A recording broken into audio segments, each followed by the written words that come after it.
Oh, okay, can you hear me? Can you hear me? Yeah, yeah, yeah. Welcome back, welcome back, welcome back. We are going to continue the Katawa Shoujo Lily arc.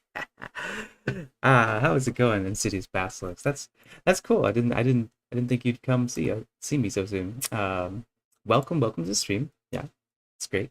Um, I gotta check something here for a second. I'm not sure if I'm speaking quite. I don't have monitoring turned on, so just give me 1 second.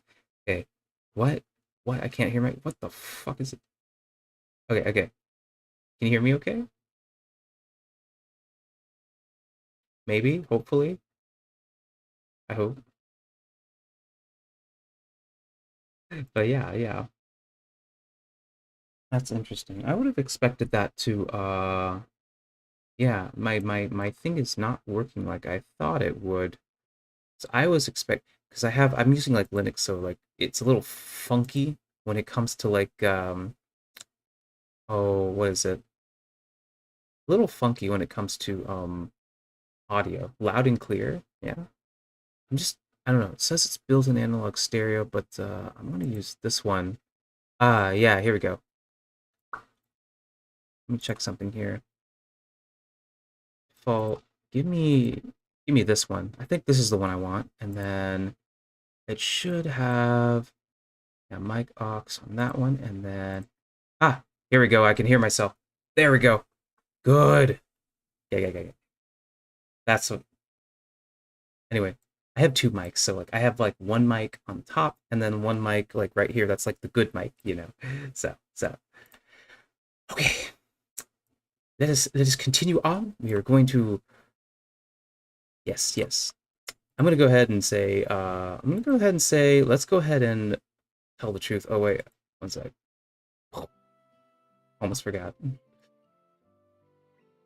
There it is. It was just kind of I was thinking about how you seem to have everything so sorted out, even with Hanako relying on you. I could admit that even I kind of relied on you when I first transferred in. I think it's a good quality to have. I turned to Lily, surveying her reaction. She's forcing herself to look forward and furrowing her brow quite a bit. Her face looks a bit awkward, as if she's trying to find the right words. Lily? I would thank you, but assuming that I don't rely on the presence of others is too much. You'd be wrong to think that Hanako simply depends on me with nothing in return. She seems to have a bit of trouble saying it, but even though it's largely what I thought already, she's tried so hard to maintain her independence as anyone. Gonna get Mr. Beast to do a shout out. Oh my god, no way. You would not. What? No way. That'd be so cool. That'd be so cool. I'd be so happy. Oh my gosh. Um, her position, cited or not, maybe she finds it hard to talk about her own needs. It's only now that I realize an omission in what she says, though. I decide to follow it up, largely in jest, to avoid things getting too personal. Oh, and what about me? She suddenly runs ahead of me and turns, blocking me off. Okay, okay. With a smile, she holds her hands behind her as she leans forwards. You're different. Ooh, okay. Alright. And with that, she turns back and continues to walk ahead of me, newfound spring in her step. Oh, that's cute. All I can do is raise an eyebrow and give a dazed grin. I don't think I've ever seen her this playful and teasing side of her before. So, I'm different. Okay. It's hard to work out the exact context, but knowing her, this ambiguity was intended. Our relationship has been changing, but at the very least simply because I've begun to stand on my own 2 feet more and start to get more curious about the situation of those around me. As to why, probably a mix of personal curiosity and I want to try and work out how to deal with my situation. Can't focus, a cute guy on my screen. Oh my gosh. Thank you. I think I know who that is. I oh my gosh, you insidious basilisk. I'm less sure of Lily though. That's why her own statement, so similar to my own feelings towards her, throws me off so much. Watching her make her way up the street, cane tapping from left to right. I decided to settle the matter later and just smile. This is a nice side to her, and I don't want to forget it. It is. It really is. Eventually, we get to the girls' dormitories, both my arms aching from the weight of the two sets of groceries. This is exactly like community college, man. Exactly. Ah, I'm finally here. Phew. I bend down to wipe my forehead with the bag in my hand. Lily stops in front of the door and sets down her bag, fishing around for her pocket for the key. Thank you, Hisao. I really appreciate your help. Ah, this is nothing. It might be nothing to you, but it's definitely something for me. And with that, she steps through her door, closing it behind her. I blink. There was nothing but honest thanks, but I can't help feeling something different about them. Anyway, I have something else to do before I can mull on that at my leisure. I turn back to the door to Hanako's room and proceed to knock twice in quick succession, the bag still in my hand, rustling together. After a couple of seconds, the door slowly opens. If one weren't looking closely, they could have forgiven for thinking it hadn't moved at all. I twist my head inside and try to peer through the tiny sliver of a gap between the door and the doorframe. Hey, Hanako, I got your stuff. Ah. With that, she opens the door completely, making her plain room visible over her shoulder. Sparsely decorated, it's probably even more unremarkable than my room. I hold up my right arm, both bags pulling it straight back down with their weight. But thank you, Hisao. I'm sorry to make you carry them all this way. It's fine, don't worry. Just don't make me do it every day, okay? Okay. I pass the bags to her as I give a light-hearted chuckle. After the initial transfer of weight, she managed to take them easily. I'll be off then. Night, Hanako. Good night. See you in class tomorrow. Alrighty then. I take a drink. Ugh. With a deep bow, her groceries still held in both hands, she steps back and shuts the door. She's got hat sleeper build. Yeah. Yeah, I don't know. It's I haven't researched the paths very well. I'm kind of just fumbling through it my first time through, just so it's a bit more authentic, right? So it's like I wanted to go for the Rin arc, but I ended up doing the Lily arc, which is fine. Lily's kind of cute. She's like a Scottish girl or something like that, like a Scottish Japanese girl or something. Sorry, got hosed, dead fingers. Yeah, she's a so Hanako is a burn victim, I guess, and I don't know how that makes her disabled, but I guess in Katawa Shoujo, you don't necessarily have to be disabled to be enrolled there. I suppose. I guess they'll take money. Scotland. Yeah. I know, right? But yeah, no, she's pretty cool. She's like the class president, and she's like the most chillest class pres ever. The other class presidents that this guy, our main character, are MC, right? He's all they're Misha and Shizune, and they're the most annoying in this series. Besides that guy that I posted in NSFW. What's his name? Kenji, I think. Yeah, Kenji. Kenji's something else, man. But yeah. With a deep bow, her grocery store. Oh, yeah, I read that already. Making my way back to my own dorm, I put one bag into my other hand to balance them out. Even as I do so, I can't get Lily's light-hearted smile out of my mind. When I'd first met her, it would have been nearly impossible to imagine her like that. Dude, same. Input bag thing. Also, yeah, I seen the. What's that? Oh, I had it over. I've seen a lot of stuff, and I relate to that pick a little. Yeah. What Hanako? Relate to Hanako? Yeah. Indeed, it feels like we've become closer in the past few weeks since I first got to know both her and Hanako. That time that I spend with her each day, the small exchanges of happiness we share, those small moments of joy as I get closer to her. Oh, I know, buddy. I know. I know, buddy. I'm far from certain, but I don't think these are just normal feelings of a friendship. Bingo. Oop, turn around. I'm a goober on my alt. Okay, okay. That's fine. Once I return to my room, I store away my groceries and begin getting ready for the night. Ooh, finally, we're gonna open that letter. I swapped the school books in my bag for those I'll need tomorrow, pulling out the yellow envelope Misha gave me earlier in the process. I got so sidetracked by one thing after another that I couldn't deal with it earlier. Who could have written me, I wonder? Same. Surely wasn't the cute Scottish girl we're talking to, Lilly. The name neatly adorning the back of the envelope freezes me in my tracks. It's been so long since I've seen her writing. There's little chance I could have identified it as hers otherwise. Iwanako. White? Oh, this is the bitch at the beginning. This is the girl at the beginning. So yeah, what happened at the beginning is like, so yeah, we had a, so this guy has a heart condition, right? You know, he, Iwanako was like the girl that was like gonna like confess to him, was like, hey, will you be my boyfriend kind of thing. And then he got so excited that his heart beat too fast. And yeah, his heart beat too fast, and then he just collapsed there, and he had a miniature heart attack.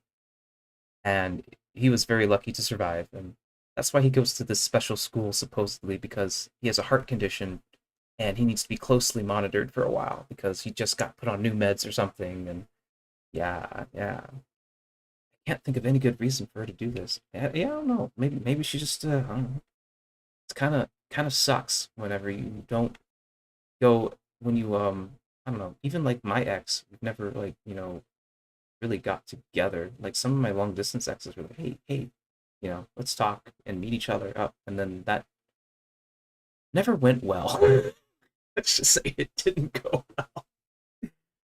But yeah. Can't think of any good reason for it to do this.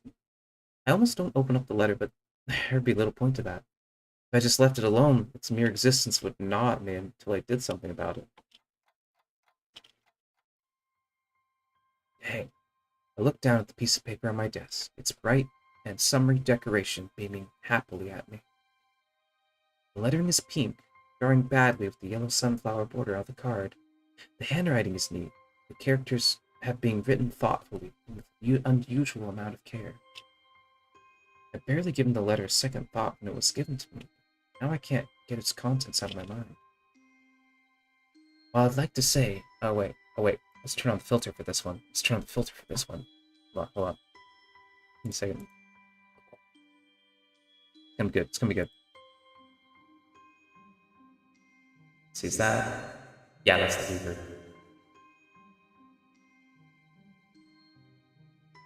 While I'd like to say, I don't know why she used such an old-fashioned method of communication, considering a phone call or an email would be both much faster and easier. The answer feels less obvious given the content. A letter leaves a comfortable distance between the sender and the recipient. Unlike a phone, it isn't required to engage the conversation, and unlike email, there's less expectation of an immediate reply. Statements such as, the third years seem to be very anxious about final exams, and it's so weird to think that we're already seniors, isn't it? Are just small talk. Small talk that could have been achieved by simply replying to any of the messages I've sent her while in the hospital.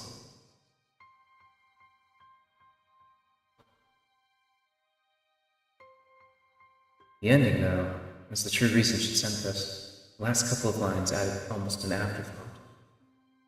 Why would she do this? I wonder if we will meet again. Perhaps it's best if we don't. It's a statement that should hurt.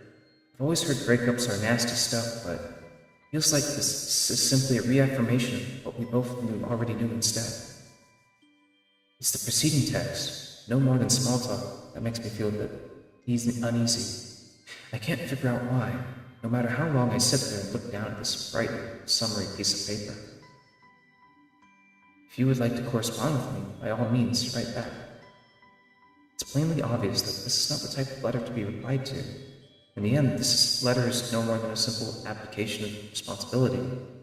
Final statement to reassure herself that our relationship is over. Huh. That was weird.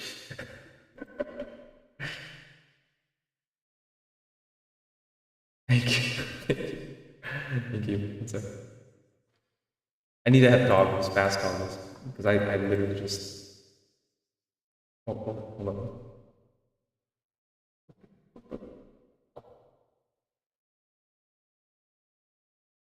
Okay, okay. I'm just gonna leave that open just in case. I'm gonna put this down here. It's down here just in case I need it. Okay, okay. Because you never know. You never know.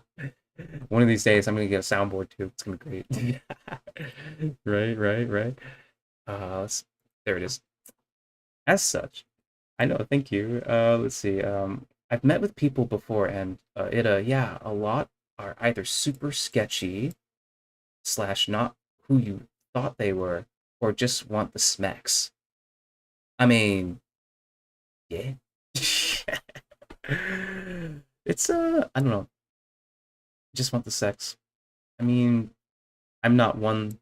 I'm not the type of person that is, commonly, you know, sought after to be fucked with, But uh, I mean, I've had a couple. I had a couple of those like that, a couple of those like I was on like this weird dating app. I'm not gonna say which one it is because then that might dox myself. But anyway, we I say otherwise. You say otherwise? Oh, okay.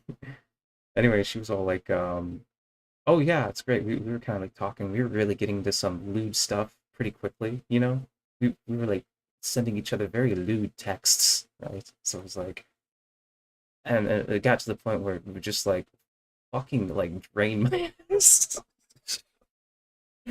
like drain my balls. God damn, stop doing this. And then I eventually meet her, and she's with some other guy. And then she tells me, "Oh, by the way, I'm poly." The fuck, bitch. The- Seriously? Seriously? I ended up buying like drinks for her and her friends and then some other yeah. And it was just kind of shitty. I mean, it was like $50, but it was really kind of shitty. It was pre-calculated, it was premeditated, and it was just really shitty, you know. And yeah, she probably thought it was quite funny, you know, quite funny to mess with me, you know. And that just sucks. That's just fucking people. It's like to fuck with you. But yeah, that's fine. I think they might have even known about that I do run this channel, so I don't know if they'll ever find it. They probably think it's cringe anyway, so who cares? As such, I find I have a little problems scrunching the letter and envelope into a ball and tossing it into the waste bin, ridding myself of its existence. I go to bed with mixed feelings, cheated out of a pleasant evening by this intruder from the past. Ironically, it takes a while before I can manage to sleep. Ah, time to take another drink.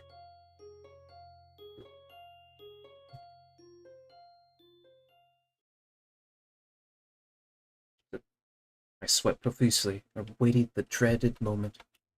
Each tick of the clock tenses my muscles that much more, every minute making more hair stand on end. It's coming for me, I can feel it. Death. Death in the form of a single sheet of paper. I take the small pile of papers from the student in front of me and pass it backwards after plucking off the top piece. What? Okay. Looking at the top of the page, I find my fears realized within that small red circle. 43. Oh, oh, such a tragedy. I hang my head and sigh in resignation. Cursing under my breath, I feel the aura of a similar sentiment rising from the entire class. It's strange, but that fact lifts my mood a minuscule amount. See, I'm not the only one who's fucking stupid. Yay! Misery loves company, I suppose. That it does. As the teacher opens her mouth. Oh, her mouth. Okay, the room braces for the inevitable onslaught, only to be saved at the last minute. We quickly move to our collective. We quickly move to collect our bags and leave for lunch post haste, but the teacher delivers a parting broadside. We'll be discussing the test scores next lesson. Needless to say, there will be quite some discussion to be had. Oh, I bet. A collective groan resounds from the class, now reduced to shuffling out dejectedly. push the sheet into my bag as I walk along the hallway, crumpling it in the process. It's enough that some troublesome letter ended up on my desk yesterday, and now this. I hate English. Sucks to suck. At least I don't hate Japanese. Ha-he-sa! Oh. A stern female voice gruffly calls out from behind me. I freeze on the spot, my face becoming like stone. I could feel my brain disconnecting from my body. My eyes slowly shift to the right, trying to catch a glimpse of the disembodied voice. Nothing. My face begins to slip as time passes. I decide to risk turning my head ever so slowly. I twist it to the... Yeah! I jump in the air and drop my bag, yelling out in surprise. As I recover and regain my composure, I turn to see... I should have known. Emmy. Ah, gotcha. Hisao. Oh, Emmy's great too. I like Emmy. She stands there with a mischievous grin on her face, hands forward and fingers pointed inwards. She is the one who jabbed my ribs with her fingers. You gotta stop doing it. I look down at her with a grimace, ripping my hair with frustration. That's no way to greet someone, you know. You have no sense of humor. I left my sense of humor in English class. Complain to the teacher if you want it given back to me. She pulls out her best puppy dog eyes on me as she pouts. Lily's managed to build up my resistance to such a tactic, but Emmy's short stature adds to the effect to make me relent. Oh, Jesus, dude, you gotta stop. So how are things? I haven't seen you around for a while. Same old, same old. I run so fast, nobody wants to join me on my morning runs. Oh, that's sad. It's a real pain. Her modesty never fails to amuse me. Although... Uh-oh. You know what I'm thinking? Don't you, Hisao? Wearing my emotions on my sleeve is one of my worst habits. She's seen right through me. Fortunately, I see somebody else approaching us that will give me an out. Oh, hi, Hanako. I give her a welcoming wave, and try my best to looking like I haven't noticed Emmy's pouting face. She gives a small wave back. Hello, Hisao. Emmy. Hey, Hanako. I'll join you and Lilly in a sec. Actually, speaking of lunchtime company, it's odd to see you without Rin, Emmy. Ah, Rin. Without a second word, she forgets all about us. She forgets all about us and bolts off up into the hallway. She must have forgotten. She was waiting for her. Hanako and I stand speechless, only able to helplessly stand and watch this ball of seemingly boundless energy dash off. Oh yeah, Hisao. She suddenly stops herself before vanishing around the corner to the rooftop staircase, spinning round to meet our bemused faces. I hate English too. Okay. And with that, she disappears. And all I can do is hang my head and give a long sigh, thoroughly left in the dust.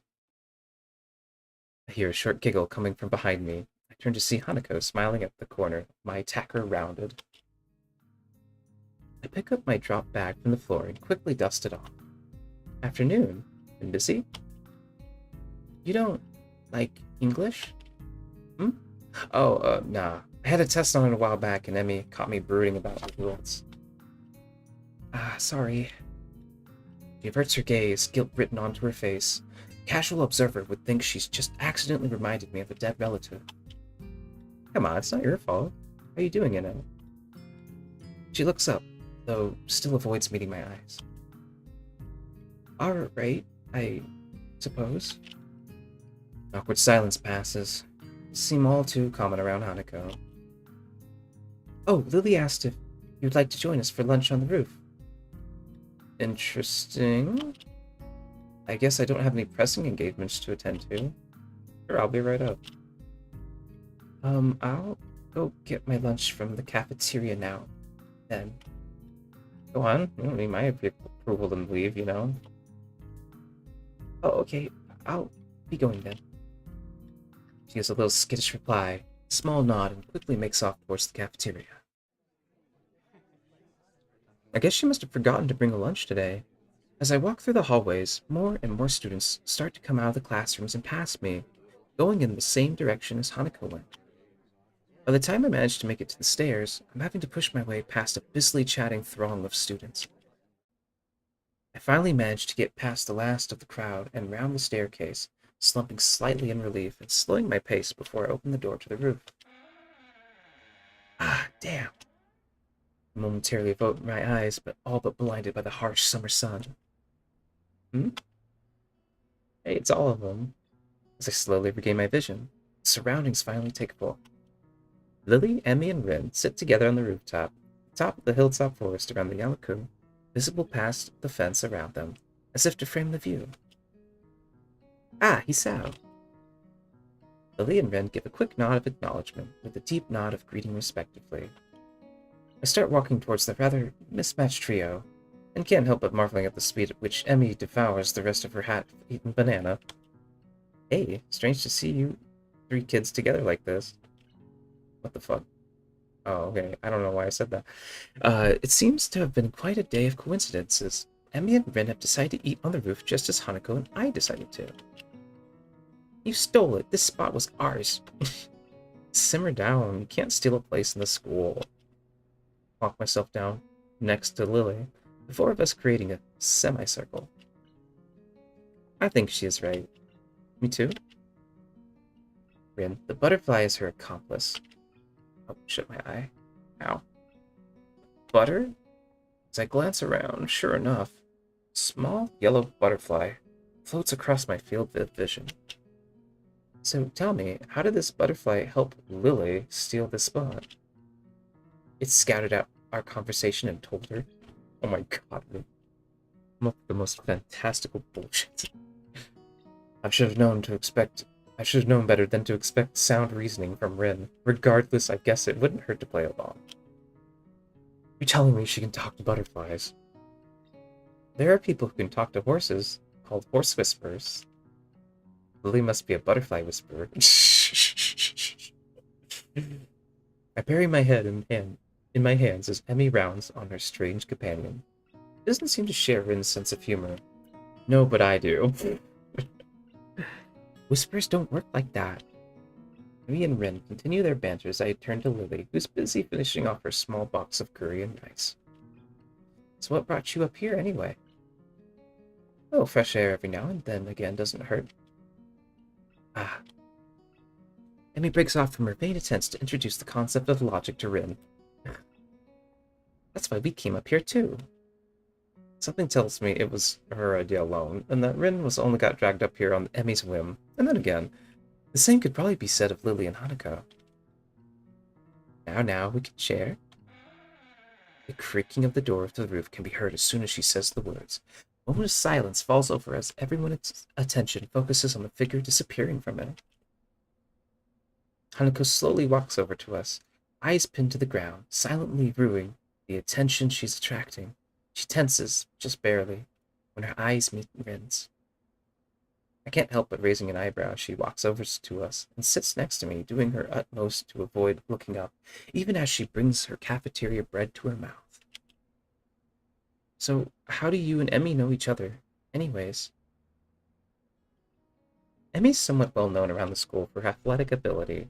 She's the fastest member of track and field club by some margin, even beating Mika Miura at the track meet last week. Miki Miura? Ah, that tan girl from the front of my class. Considering her height and toned body, being able to beat her is quite an accomplishment. Looking over to Emmy, it's quite clear she's very aware of this fact, and she beams proudly. Oh man, only I could run fast. I can run long, but I can't run fast. So, Hisao, what's your score in English? Ouch. No comment. Ooh. Puffs her cheeks and pouts, but it doesn't take long for her to bounce back. Alright, if I tell you mine, you have to tell me yours, deal? Fine. Okay, on the count of 3, we both say our results. 1, 2, 3. 32. Damn! I've been a mischievous girl. Evil. You said it, not me. I feel the fact that you managed to even lower score than me is kind of amazing. She looks and sounds like a small terrier growling at an intruder. I can't say it's the most threatening sight I've ever seen. Either way, scoring higher than 32 isn't something to boast about, much less scoring below it for any subject. Okay, Lily. Yes, Lily. Yes, honey. Sorry, Lily. I can help you with your English if you'd like. It would be my Oh yeah, I think she's like an English. She wants to be an English teacher. No, no, that's fine, but I appreciate the thought, really. Lily looks slightly deflated, her hopes of imparting her knowledge dash. Judging from the badly hidden laughter of the rest of us, neither she nor Emmy seem to have garnered too much pity. Uh-oh. As I sit, happily laughing though, I feel my voice suddenly cut off as my chest clenches. Uh-oh. I sit in silence for a few seconds, all my concentration focused on forced on my heartbeat. It's only a small pain, but the ache feels like it's growing. Breathe deeply. Dude, I do the same shit. Oh my fucking god. Glance upward and try to keep at least some of my attention on my surroundings, to see Emmy suddenly freezing when she noticed my expression of pain on my face out of the corner of her eye. Hey, Hisao, are you okay? Yeah, I'm fine. I look back down and redouble my efforts to try and stay calm, clenching my fist to try and dull the pain. It's a short time. The pain, thankfully, begins to fade. When I look back up, there's only silence and pensive faces to be seen. Guess I better explain myself. Arrhythmia. It's fine. It's just a heart flutter. Are you sure? Should we get the nurse?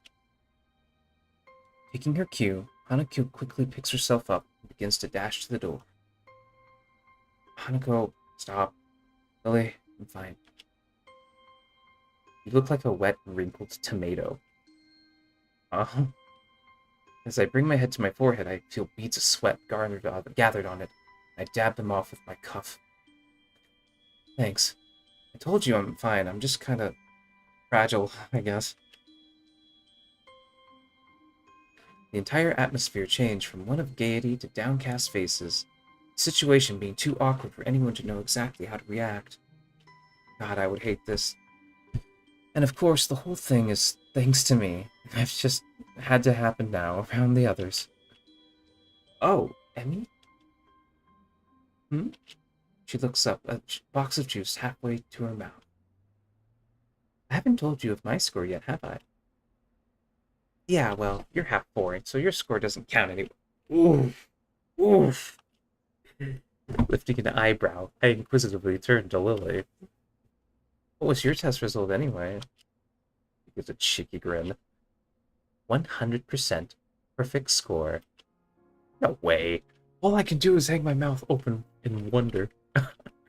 Considering those tests are insane, even for some native speakers, I can only imagine she's gone and done something like committing to mind part of the dictionary. A gift for rote memorization, maybe. Pass! See, only someone part foreign could get a score that good. See, Lily and I grin at Emmy's expense, her reaction identical to mine when I first tripped on that little landmine. Lily's foreign ancestry does raise a point, though. Ah, that's right. You leave tomorrow for Scotland, don't you? That's correct. Emmy heard some rumors about it, and it seems the word's spreading quickly, considering I only told a friend in my class a couple of days ago.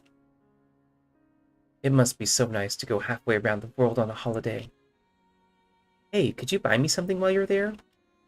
Oh my god, don't be too shy now. Lily gives a light-hearted giggle, evidently fully expecting Emmy's bluntness.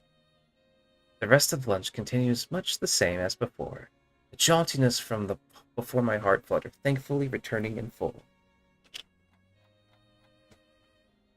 Everyone files off with the appropriate farewells. Only Lily and I are left. Hey, Lily? She packs the last of her things into her bag and clips it shut before perking her head up slightly. Wow. Hmm? Thanks for breaking the silence back there. I kind of wanted to stop it, but I didn't know how to. As much as I'd like to sound less morose about it, the letter from yesterday, screwing up a test so badly in class, and now my heart is making things very hard indeed. She gives an indulgent smile and nods. I hope she hasn't picked up on it, but knowing her, it's unlikely that she hasn't. Emmy's strong, but only human. We do worry about you, Hisao. Hold on. Why would I worry you? Her smiling face collapses, being uncomfortably serious. Hisao, we're not ignorant of your situation. Unlo She suddenly cuts herself short, unsure whether she should say what she intends to. I give a weak smile and rest my hand on her shoulder. No, it's enough that I worry about it. I don't want you to shoulder my burden. But if you all worry about it, then I have to worry about you worrying, if that makes sense. I'm fine, okay? For a moment, he looks to be lost in thought, carefully pondering how to react. Isao, do you have any paper left from your food's packaging? I think so. I'll just check. I rummage around my bag for the leftovers from lunch, eventually finding a paper square for my sandwich's package. My eyebrow is raised and my expression rather quizzical. I gently place the square onto Lily's hand. Without another word, she brings her fingers around it to feel out its edges. This should be large enough. With both of us seated on the roof, the minutes to the lesson ticking away, she proceeds to lay the item on the ground and begin her work in earnest. Wrapped in silence, I watched her fingers move about the small square with amazing dexterity. A small fold here, a larger fold there, her fingertips keep a slow but sure pace. Looking up, her expression is calm and placid. The fact that her face is pointed well above the sheet in front makes the sight of her work all the more curious. Her shoulders slump a bit after finishing one final fold, the work apparently done. It's only when she holds them up in her hands that I realize what it is. Oh my, aw. Small origami crane. And she did that blind. Oh my gosh. Wow. Light brown thanks to the packaging used, but the result looks quite delicate and precise. You can do origami? I taught myself how to do it when I was younger. I improved my dexterity a bit. Huh.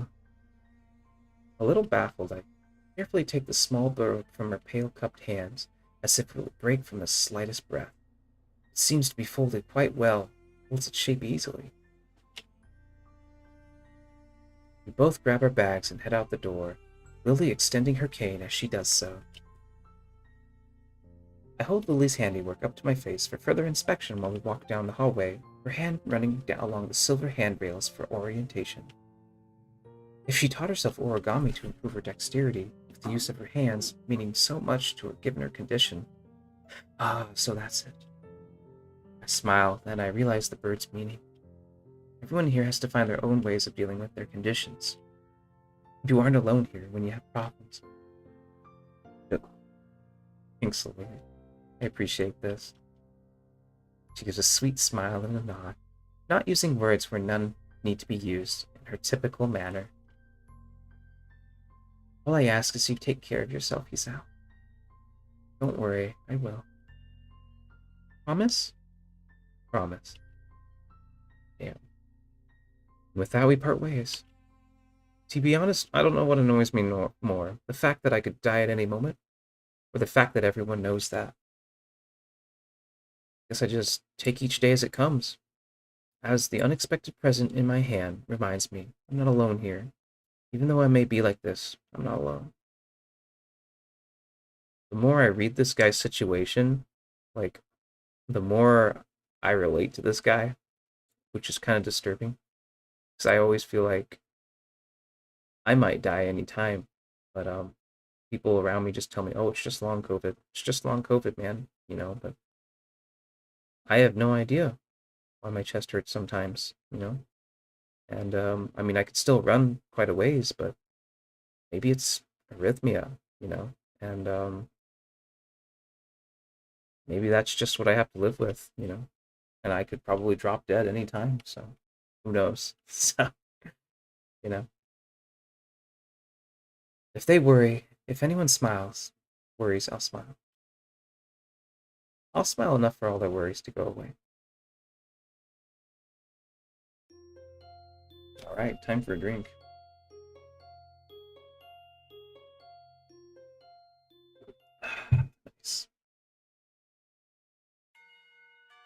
The moment the bell rings, a collective sigh of relief comes from everyone. Much of the morning has been taken up by the droning lecture of stoichiometry, a topic entirely unbefitting of the insufferable heat permeating the classroom. Honestly, true. Knowing that attempting to teach anything more would be an exercise in futility, Muto gives up and begins clearing the teaching materials from his desk for the day. As meaningless banter starts filling the classroom, I notice Hanako getting up and coming to my desk. She's been a lot less withdrawn lately, something which gives me a small measure of satisfaction. Hello, Hisao. Hey, wanna go pick up Lily then? It's close to the time when she'd need to get going if she's going to make the flight. About that. She said she might be held up a bit by her classmates. I suppose that makes sense. Her class usually gets off a little earlier than ours, so Lily would normally have to just come to our classroom. Her class must be sending her off. Well, never mind. We can wait outside her classroom for once, right?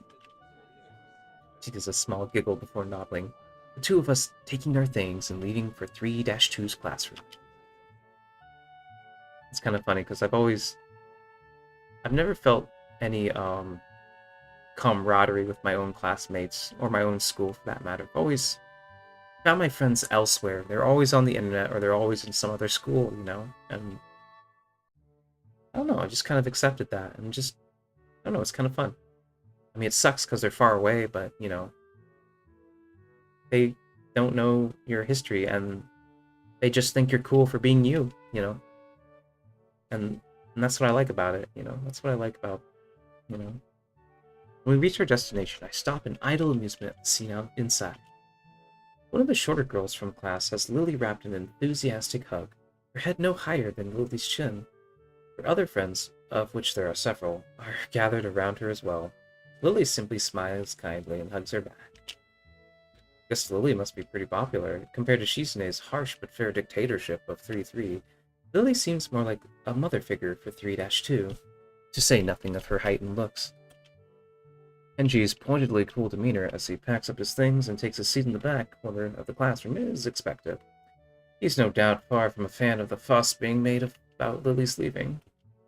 Of course you would, Kenji. Looking beside me and seeing Hanako following my gaze, I decide to finally enter the room. Afternoon, Lily. It's just me and Hanako. Hanako withers noticeably when exposed to the din of being made around Lily. Group of people, din, I guess? Okay. Try as she might, I doubt she'll never ever completely get over her social anxiety. Hello. Lily managed to work out her position reasonably well, a classmate detaching herself without a second word. A look of slight exasperation is written on Lily's face, and I can't say I blame her. Hello, Hisao. Hanako. Do we have much time before the flight leaves? I give a quick glance at my watch, taking a trip to the airport into account. There's a good 10, maybe 15 minutes left, while still allowing for contingencies. Excuse me. Yeah, we still have a few minutes to kill. I wouldn't worry about missing it yet. That stretch. I took a Benadryl to help me out, help me sleep. Ah, is this Hanako? Uh-oh, I think we just inadvertently became entangled in Lily's social web. The girl is probably part of the legally blind faction of the class like Kenji. Given her almost window pane-like spectacles, her short, roughly cut hair gives her a look that fits her excitable expression. Hello. She takes Hanako's hand as she pulls it up and down enthusiastically. I don't get how girls can be so social to someone they only know as a friend of a friend. While Hanako exchanges nervous greetings, I look around the room for my short and overdressed next-door neighbor. Try as I might, he seems to have slipped out of the classroom without anyone noticing. For a moment, I tried to think of possible career paths that could reasonably benefit from his single skill, before putting my mind to more pertinent matters. Lily seems pleased, and if somewhat guarded about the enthusiasm Hanako's suddenly excited from those around her. She might not see it, but Hanako's much less panicked about the affair than I'd anticipated. Shuffling my way through the gaggle of classmates, I eventually managed to reach her. Don't worry, Hanako's fine. Thank you. I thought she might be overwhelmed by them. Don't worry, we'll be gentle. Okay. Both of us grimace in unison. Hanako's nervous grin stays plastered on her face as a couple of girls moves in to meet her. Okay. It's kind of amazing that even just a month ago, she'd have never been able to cope with situations such as this. Even when I first met her, the two of us completely alone. She sprinted from the library. Yeah. So, got everything you need? It's all packed. I just have to go by my room and pick it up on the way. And Hanako and I need to change. I guess we better get going then. Hanako? Hanako's head flicks up towards us in a flash, her face rather unmistakably appreciating the chance to extricate herself from the small group gathered around her. Good coming. That looks like an airport. The long taxi ride to the airport is surprisingly pleasant, despite the three of us being rather squashed together to fit in the small backseat. On one other hand, maybe despite isn't the right word. Yeah, that. Lilly pays the fare to the driver as we file out, Hanako's eyes flittering left and right. Thankfully, there aren't too many people around, most of them being inside the main building rather than the milling around on the outside. It isn't hard to spot Akira and Hideaki leaning against the fence while talking to pass the time. A large black travel bag, complete with the wheels and a travel handle, leans against the fence alongside them. Hideaki's the first to notice us, pointing us out to Akira, who gives an over-enthusiastic wave. Hey, hey! I grab Lily's travel bag for her as we go meet the two, earning a nod of appreciation. Got all my stuff here. Got yours? Plane ticket as well? Don't worry, I have everything. You? Yep, all ready to go. Not without some problems along the way, I might add, says Hideaki. A snide remark is his head roughly dragged around by the firmly clamped on hand. Akira. Oh my gosh. Haha, yeah, I kinda sort of forgot it was my trousers pocket. Trousers that I'd put in the wash. She totally pegs him. She totally pegs him. Oh no. Don't worry, don't worry. Did you know you can print out tickets if you order online nowadays? It's really cool. This is kinda cool. Hideaki's pained expression says that it wasn't a solution found quickly. It could have been worse, I guess. We'd better start off then. Check-in should be ready by now. Yeah, you're right.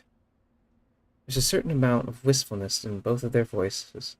To say nothing of the people left behind. Meeting their family again after all these years would be a big for them. Lily? Says Hanako. Hanako wraps Lily in a gentle hug to say goodbye, which one is warmly reciprocated. Lily and I share a brief hug afterward, each of us saying our goodbyes. Beside us, Akira and Hideaki break off from the small hug, and a word or two between them.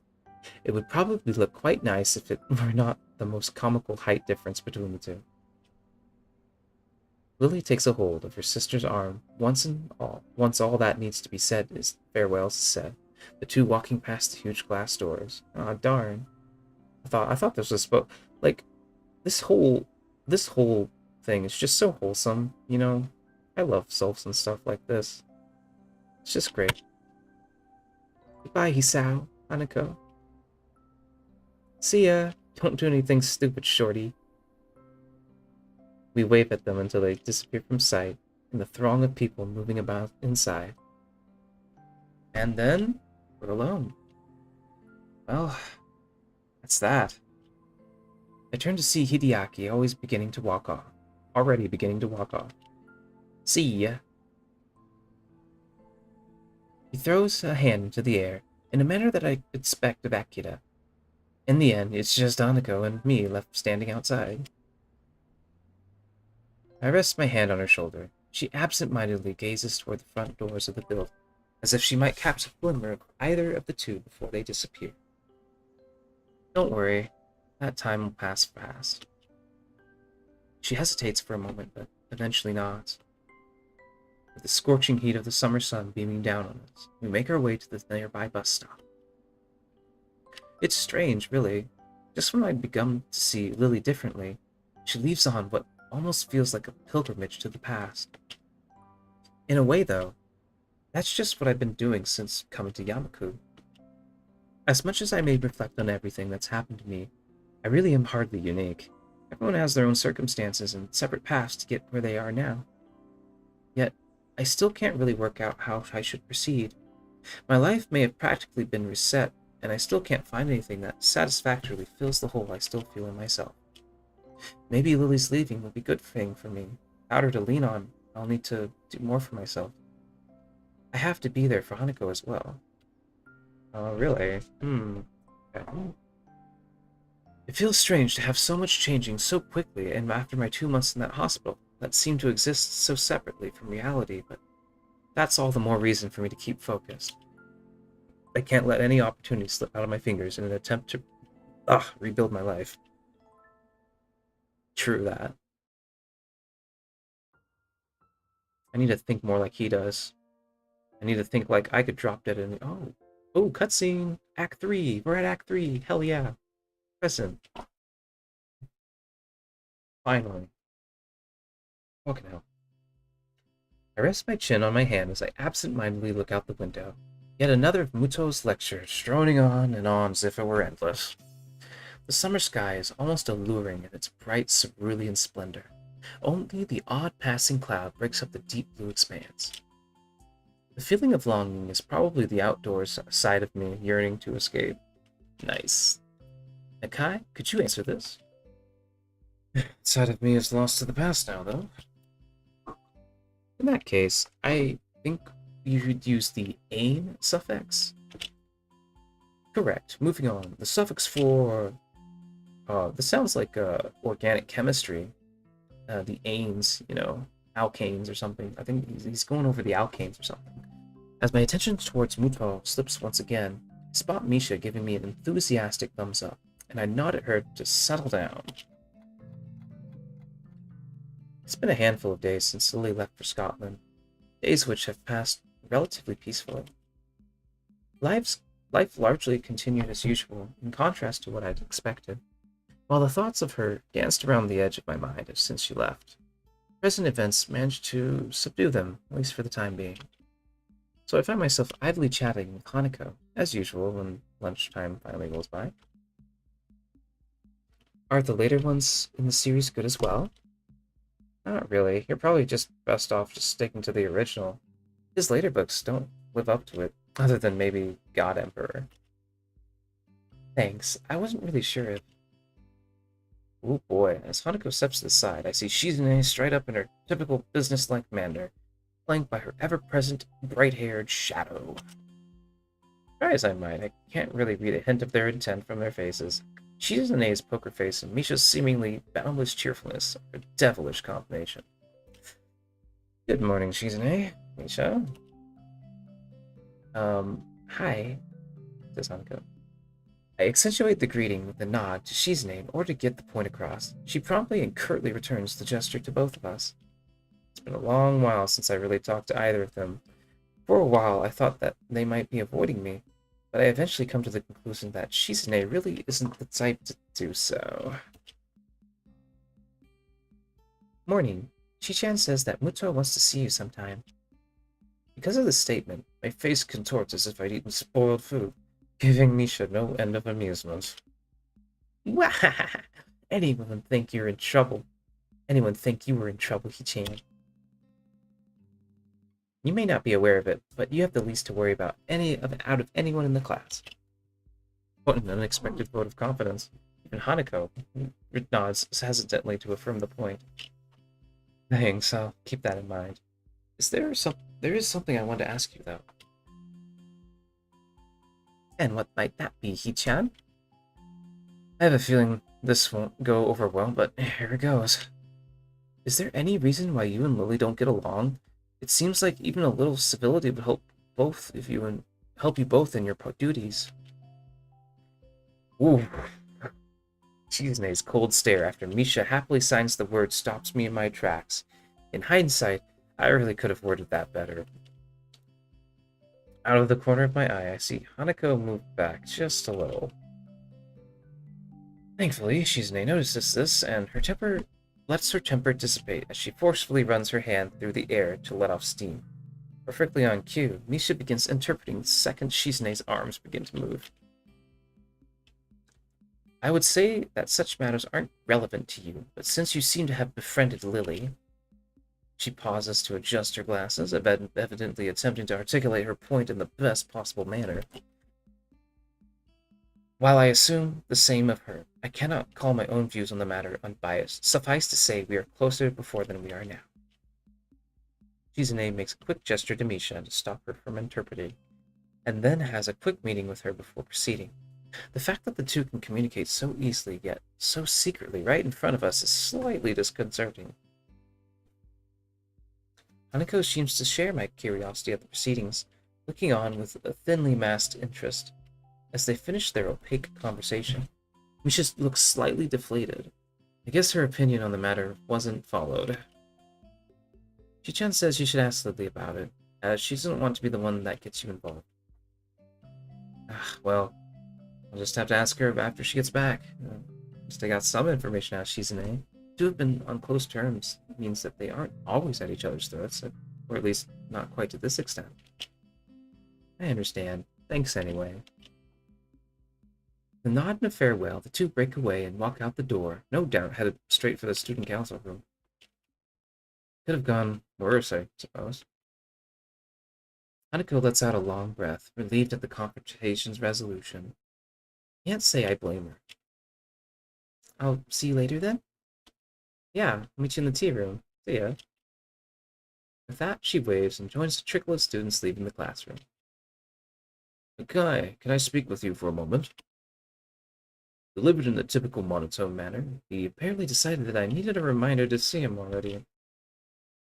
Eventually, I finish packing up my things. By the time I reach his desk, the classroom is close to empty. Yes, sir? He looks up, taking a measure of my face, before giving an awkward, obviously acted chuckle. No need to feel guilty. You're not in any trouble. I just wanted to ask you something. I asked a few of the other students so far. That's something at least. For a moment I thought my max of keeping my head down and pen up had failed me. So, what did you want to talk about? To start with, what do you think of your progress in this class so far? Good? Bad? I detest that kind of question. A fair amount of time I've tried to think of a response that is neither pathetically humble nor cocky. I'd say I'm doing okay. The work doesn't seem too hard. I'm doing better on the test than I thought I would. That's a good answer. And a correct one, too. I give a mental sigh of relief at his satisfaction. To say that I don't gain a little pride from his comment would be a blatant lie. In the maelstrom of thoughts clouding my mind after learning that I'd be transferring to Yamaku, my school grades seemed utterly unimportant. Being entirely clueless to what skill level could be assumed of me, once I actually got here, I was hugely relieved when I found out I understood well enough the schoolwork we'd be doing. I know your circumstances might have thrown a wrench into the works, but have you given any thought to your future? My future? What would you like to do as a profession? Have any thoughts of where you'd like to be 10, 20 years' time? I wouldn't be surprised if you covered this ground in your previous school, but I don't have any record of it if you have. I suppose the last year of high school is the time when students would need to be thinking about such things. To be honest, I haven't really lent it much thought compared to my immediate situation.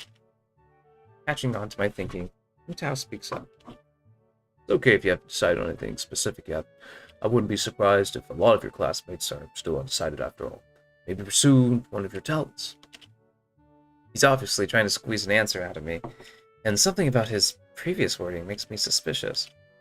He didn't seem to be intent on asking everybody like this, so he must have some kind of selection criteria. I'd guess our grades in his class. Well, something in science might be the path of least resistance. His face brightens, no doubt, pleased at the thought of his prize student following the subject as a career path. Good. Having a general idea is the first step. I would advise you to think on it, though. I will. Things are kind of settling down, which will help. Good to hear. Oh, I noticed that Ikazawa's attendance and grades have improved since you came to be friends. I'd like to thank you for that.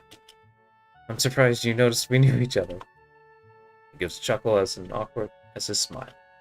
This guy really has no idea how to act properly around others. Every facial movement seems like an act of careful but misdirected choreography.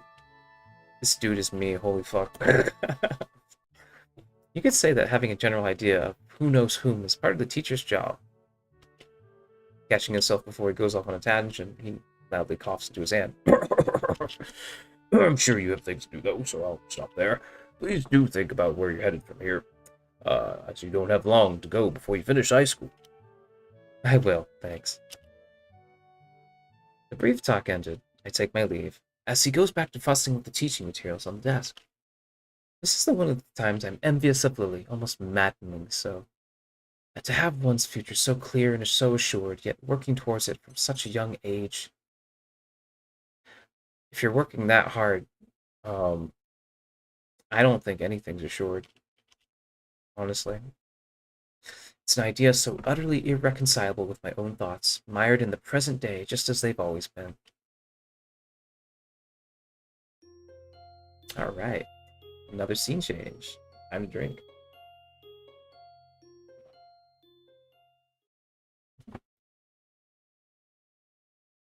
Walking through the lobby to the cafeteria, I slightly rue my daily routine having been completely thrown off. It had seemed like a normal day. I arrived in class before most, due to waking early and having become quite adept at chucking down my pills without choking as I get ready for the day. But as the students trickled in, not one never materialized. Hanako. I step aside, scanning the expanse of the cafeteria in search of a suitable place to take a seat. Its task made more difficult by the groups of students moving in and about, busily talking. Yeah. Hand pounds my back hard a couple of times, severely winding me. Couldn't care less about the culprit as I focused my thoughts on my chest in a near automatic reaction. My hand instinctively tightens on my breast. I start to go through the steps as I rehearse in my mind every other day. Breathe steadily. In. Out. With a measure of relief, I can slowly feel my chest becoming less tense. By the time I look back up, my face is covered in sweat from the experience. Jesus. Hey, man, you okay? God damn it, don't do that, you idiot. He retreats back, an expression of unease written on his face. In hindsight, I probably shouldn't have barked at him, considering he had no way to know. Give a sigh of relief and right myself with some difficulty. Excuse me, I'm going to do the same thing for a second.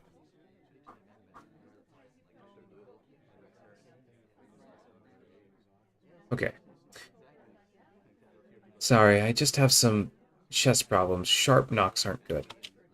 It seems strange to see him so upset. The fact that I can't do anything about it irritates me. Let's go get lunch. Okay, it's good to have some company for once. We start up to the serving line. One good thing is Kenji and I can make small talk nowadays, as opposed to my only interaction with him being anti-feminist lectures. Seems like it'd be hard to find an empty table. There's a few people I wouldn't mind sitting with. Nobody's like you, though. I feel a shiver through my spine. Clarify that now. They don't listen. Their minds are closed. It's the media, man. The goddamn brainwashing, mainstream feminist fascist media. Takes a breath, and I savor the second of silence. Damn, they control everything. Everything but you and me. I relax a little bit while we grab a food and drink.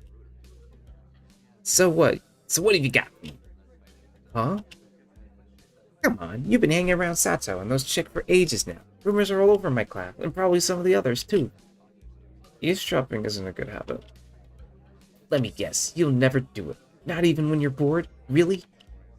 Well, fine, point taken. Both of us stop, have a soup ladled into a couple of small bowls and placed onto our trays. The concoction lands into the bowl is pretty questionable, but at least it smells reasonably good. As we take our seats at a miraculously free table, I try to think of something that would actually interest him at all. Hopefully I can come up with an acceptable topic. I found an answer to the question that you asked a couple weeks back, where Lilly's non-Japanese half comes from, that is. Good man, it's Russia, right? Totally Russia. Scotland. He visibly stopped in his tracks. Scotland? Yeah, that was my reaction too. She can speak English fluently and everything. Damn it! Do you realize what that means? How terrifying this news is to me! He's hyperventilating. Passing out for a little bit will probably make him more relaxed than he normally is. Should I humor him or ignore his sane ramblings? I think I'm gonna... I don't know. Hmm. I'm gonna ignore it and see what happens. I dig into my food, hoping he'll take a hint from my silence. I just lost 1,000 yen, man. 1,000 yen. Damn, this is the worst day ever. No such luck. You're kidding me. You made a bet about her nationality? One of my dudes in my class was bugging me about it. I gave him some of my wisdom, and he had the audacity to say my logic was wrong. So what did he think? Germany or something. It doesn't matter. What matters is my 1,000 yen. Damn, this day is already ruined thanks to her. What a bitch. What? He looks utterly devastated as he wolfs down several clumps of his soggy, soy-soaked rice. It only takes a few mouthfuls before he pokes his chopsticks at me, stabbing the air repeatedly in revelation. Why? Wood! Didn't your mother tell you not to speak with your mouth full? He gives me a dirty look before choking down the rest of his food left in his mouth and taking a gulp of juice. It's rather unsightly. Remembering my own food sitting in front of me, I decide to get to the task of eating the cafeteria food over and done with as fast as possible. The sooner I do so, the sooner this experience will be all over. So as I was saying, why would anyone want to live in that place anyway? I mean, what is there to see? Grassy plains, that's it. Lots and lots of grassy plains. And men in kilts. I'm not sure which is worse, this food or his worldview. I feel my face being dragged down by their combined weight. Not that he'd notice or care. It's not that bad. Why do you care about her so much anyway? She's just your class representative after all. He gives a malevolent chuckle. Were this anyone but Kenji, I'd feel uneasy at how he sounds. I finally found a chink in the feminist Legion's armor. It took a while, but I'm confident I can get this going and how we can bring down the whole system. I'm about to blow your mind. Are you ready? I tune out his rambling for a moment as I finish my rice and start the unappetizing soup. One taste enough is to confirm that it's cold. Ready as I'll ever be. I confirm that Lilly's in the Mafia. What? Alright, stay with me for a second here. I'll describe the scene. I wish I could do otherwise. Lily's there, walking down the street after school. You're not stalking her, are you? No, damn, man. I do have some sense of self-preservation. But not dignity or morals or social standards. Anyway, as I was saying, this car pulls up next to her, and guess who steps out? A man in a pinstripe suit. Waves her in, and the two leave just like that. I tell you, man, she's under protection. Under protection. A man in a... Oh, I see where this is going now. It takes a lot of effort to not sign the exasperation. Let me guess, this man is about average height, had a slender build, and had blonde hair, looked forward, and smiled a lot. He looks positively stunned. I take advantage of the moment to quickly gulp a mouthful of cold soup. It seems you're more observant than I thought. Yes, I have chosen well. He giggles a little and nods to himself so dramatically it's almost comical. I can't tell which that is, whether that's intentional or not, or the fact it makes me frown. This has important ramifications, you know. If she is really connected to people like them, and we're smart about what we do with this information, we can turn this into our greatest weapon against the student council.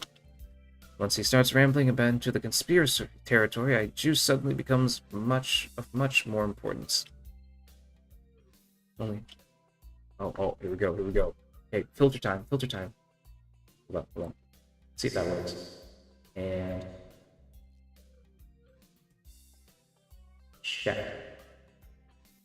Let's see if that... Yeah, that'll do it. Only half listening to his pontifications, my mind drifts to the matter of Lilly and her antipathy for Shizune. The past between them is steadily becoming more coherent, but I'm not sure if I should be learning of her past this way. Indeed, even if I do work out what went on, it really doesn't seem like my business to go and interfere. Damn, not having Lily around is making my thoughts wander. I noticeably more bored and sullen without her company, and the same goes for Hanako. All we do during lunch anymore is eat and play chess. Come to think of it, I need to go check on Hanako after school. Considering her much improved attendance, I'm guessing she's come down with something. Okay, that's fucking me up.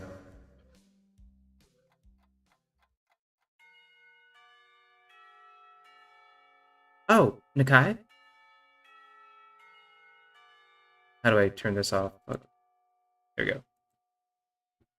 I stop as I'm about to leave the classroom, turning on the ball of my heels, to meet wow. Oh wow. Yeah, I have all these windows like blocking my view. I'm sorry.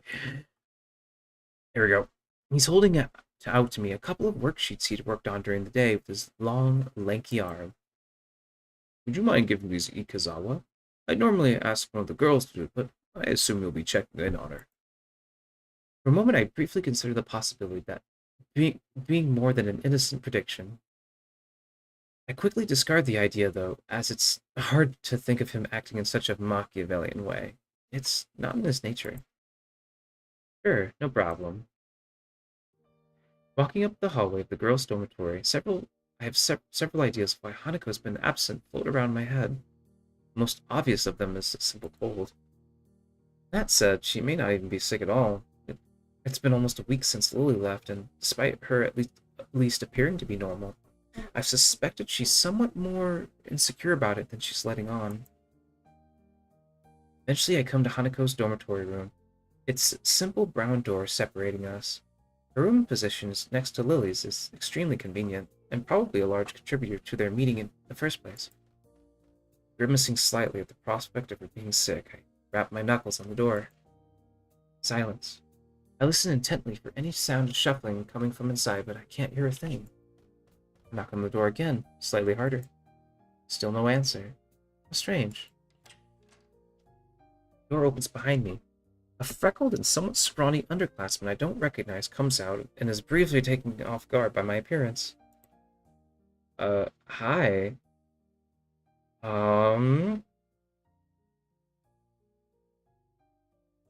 I think I would keep it to myself in this situation. Hey, sorry, don't mind me. I think the situation with Hanako should be kept as private as possible for her sake. I don't really know anything about what's happened to her, but my gut tells me it's not physical sickness that's befallen her. She doesn't need rumors about her going around. As much as it may pain me to think so, she'd likely prefer to keep her status as a strangely ignored member of the class over having people talk behind her back. Whatever. With that, she turns and walks down the hallway without a second thought. How rude. That's the best that could have happened to you, dude. Nowadays, that's the best thing that could happen to you. Scratching my head, I make one last attempt at getting Hanako to answer as I knock on the door one final time. Hanako, it's just me. Muto said to give you some stuff. For a while, the attempt seems to be just as unsuccessful as the last. Before I slip the sheets under her door, though, I can hear the handle rattling. As the door opens halfway, I do my best to look Hanako over as quickly as possible. It's a task made somewhat more difficult by her oversized gown hiding so much of her body. She doesn't look sick, or at least not immediately so. To be honest, I'd have preferred that to her expression right now. Hi, Hanako. Muta wanted me to give you these since you weren't in class today. I held out the loose sheets, which she tentatively takes in her hands. The way she moves is weird, devoid of thought, as if she's some kind of mechanical automaton rather than a living being. Are you okay? If you're feeling sick or anything, I could get the nurse. It was almost pitiful to put on the routine get well soon act, but I can't think of anything else I could possibly do for her, though. She seems to collect herself a little at the notion, but only a little. I'm fine. Okay.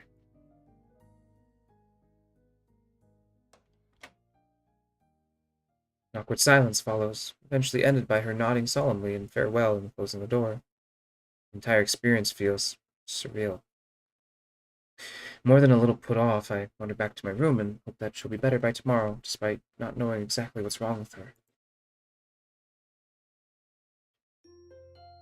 Alright, time for another drink.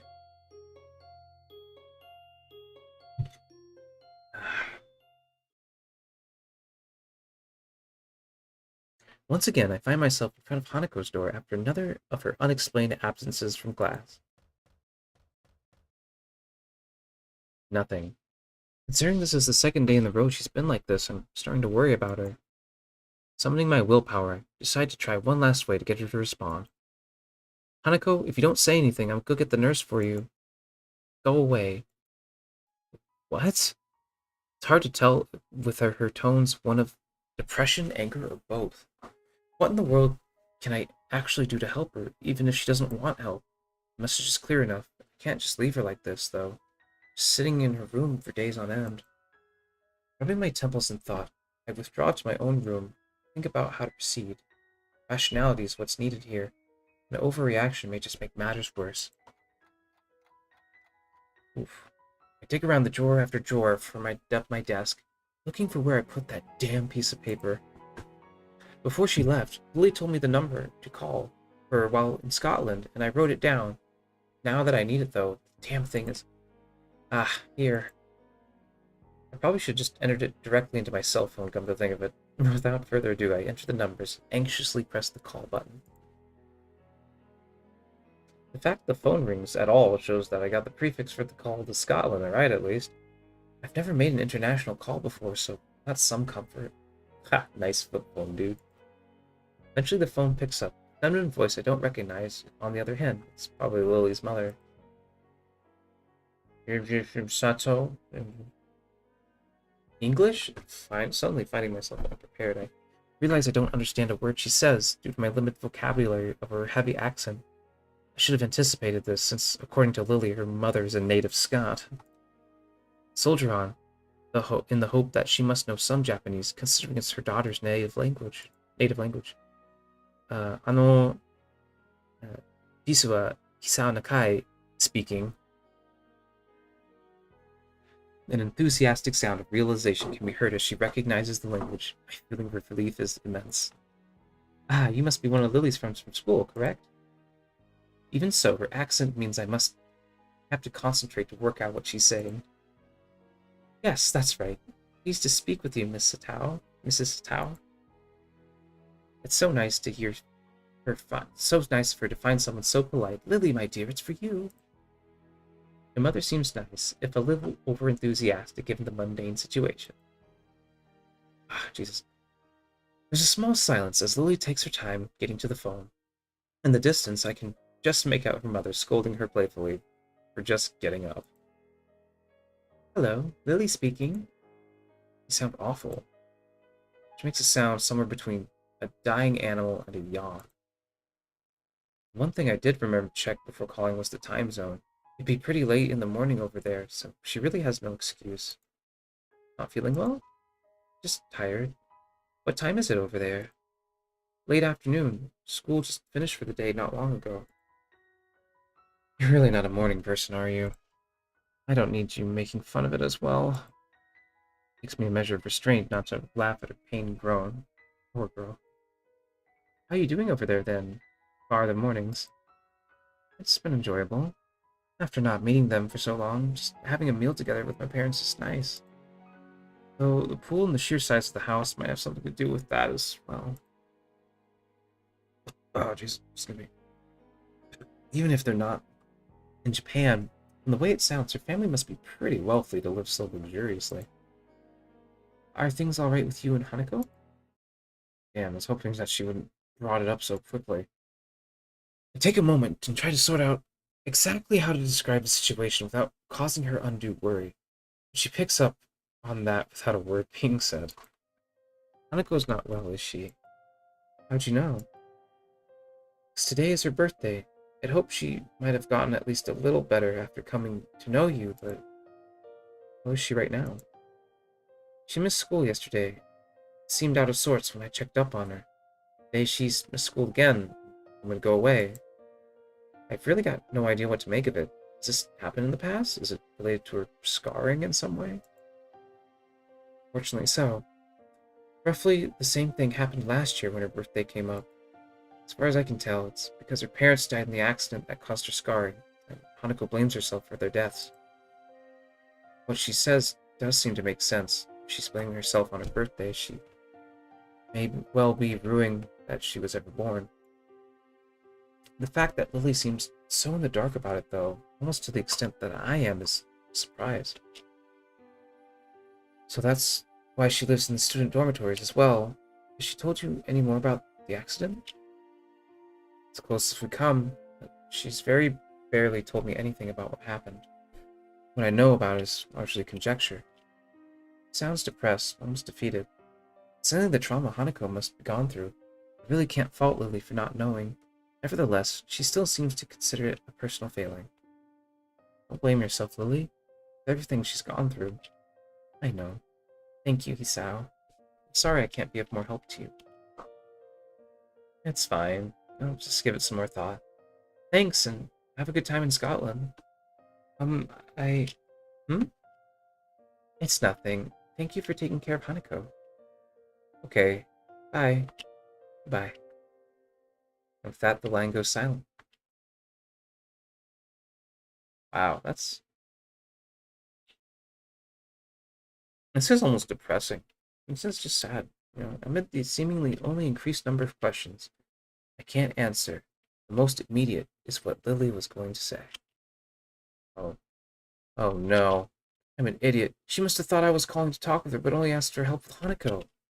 Even more shameful than that, I thought it was the fact that such an appraisal would be largely correct. Oh.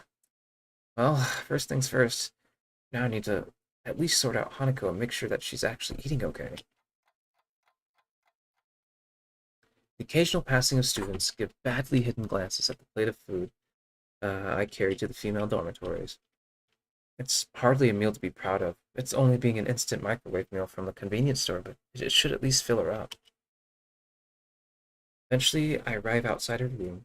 We're having to ward off a couple of girls who jokingly tried to pilfer the food I've taken so long to procure. I decide to forego the knocking. It was proven to be an utterly useless measure, and it's somewhat difficult to do with my hands full. Hanako, it's Hisao. I know you're listening. I got some food for you. Silence, as expected. I'll leave it beside your door. Please eat it at least, okay? There. I said my piece. Now it's up to her. Putting the plate down, I walk back to my own room to eat my dinner. By the time I return to Hanako's dormitory, a good hour has passed. Thankfully, there isn't anything to be seen beside her door. I walk back at least somewhat happier that she's eating. If she intends to get through this by herself, then being able to help, even if it's just in a small way, is at least something. Alright, another scene change. I'm gonna take another drink, that's good stuff.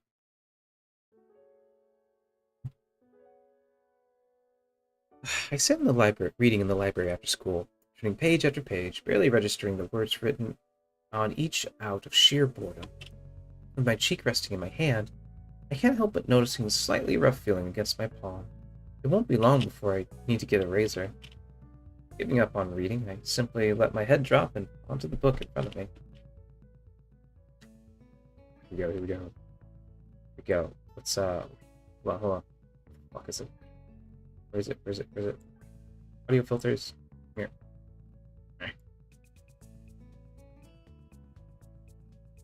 Things have quieted down considerably since Hanako began attending school again. When she first returned to class, nothing was said or done that wasn't a part of the usual routine, and it's been the same way since.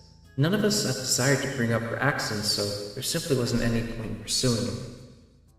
Thus, a few days went by, the daily grind continuing just as it had before.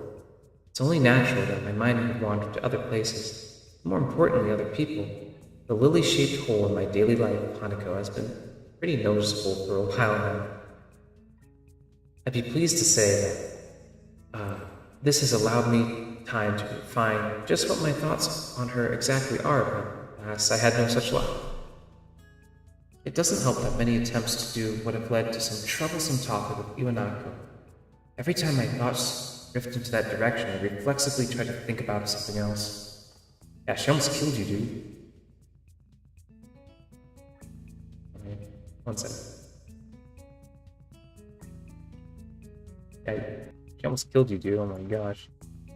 Why did this have to happen now? Yuko. Oh, it's Yuko. I turn up and look at the source of the tentative voice coming from behind me. Ah, sorry. I didn't mean to disturb anyone. That's not it. Ah. Glance around the orange-tinted room, quickly realizing how silly my apology must have sounded. In the time I spent thinking and lazing about in here, everyone's well and truly left. Library closing? If you don't want to go, I can keep it open a bit longer. It's no trouble at all. Don't worry, I should get going anyway. Thanks. As I get up and begin to move off, I feel Yuko's eyes drilling into my back. Is there something wrong? You look depressed. Are you okay? Yuko nervously twists her fingers as she says this, unsure whether she's overstepping her boundaries or not. I can't really tell if she's more worried about my mood or about bothering me. Normally I just shrug it off and assure her I'm fine, but my reflective mood gets the better of me. Despite being staff, she really doesn't feel like much of an authority figure as the others. It's just, I guess the best term for it would be relationship problems. Oh, I'm not too good with that kind of thing. My only relationship ended a bit abruptly. But if you want to talk about it, I mean, I could listen, I think. Now I feel kind of bad for bringing it up. She's not that old, though, so at least she has a good chance of finding another partner. It isn't like we're in a bad situation right now. We've spent many days together as friends, sometimes going out to do stuff, that kind of thing. I'm starting to want to do more for her, learn more about her, and be with her more. I'm not sure if it's actually love or not, though, and our friendship as it stands is enjoyable. You shouldn't let that stop you. Sorry. How to say this? I think that it's nice that you have a good friendship, but school's going to eventually end. You think you'll be fine not knowing if it could have gone further if you after you've graduated? Right? Exactly. Just go for it, dude. I guess that's the crux of the problem. I really have no idea what the answer to that question is. Nobody fucking knows, dude. Just do it. Well, I can't really help you there. What your true feelings are is something you have to decide for yourself. But I think if you do love her, you should definitely say something. After thinking about it really hard, I decided that even though my relationship didn't work out, it's better that way than never knowing if it might have or not. I never expected Yuko to sound so wise. It only makes sense that with more life experience than I, she'd have a better idea about this. Well, I suppose not very much was actually answered. Talking to her has helped get it off my chest, and I have no doubt that I should confess if I really do like Lilly. I give a slightly frustrated sigh. If only reading so much actually helped when it comes to situations like this. She has a girlish giggle, which only reinforces my view of her as being different from the usual staff here. But in the end, it all comes down to what will happen after school finishes once again. Considering what happened before I came to Yamaku— oh shit, oh, right? What's that? Considering what happened before I came to Yamaku, it feels like I'm being asked to keep up with the field of runners despite having started from a dozen yards behind them. Just one more motive to move on from the past. The last thing I need right now is to get too caught up in that, getting homesick while I'm at it. And once again, I find myself calling Lilly. My phone bill is going to be horrific considering this is international. But it's worth it.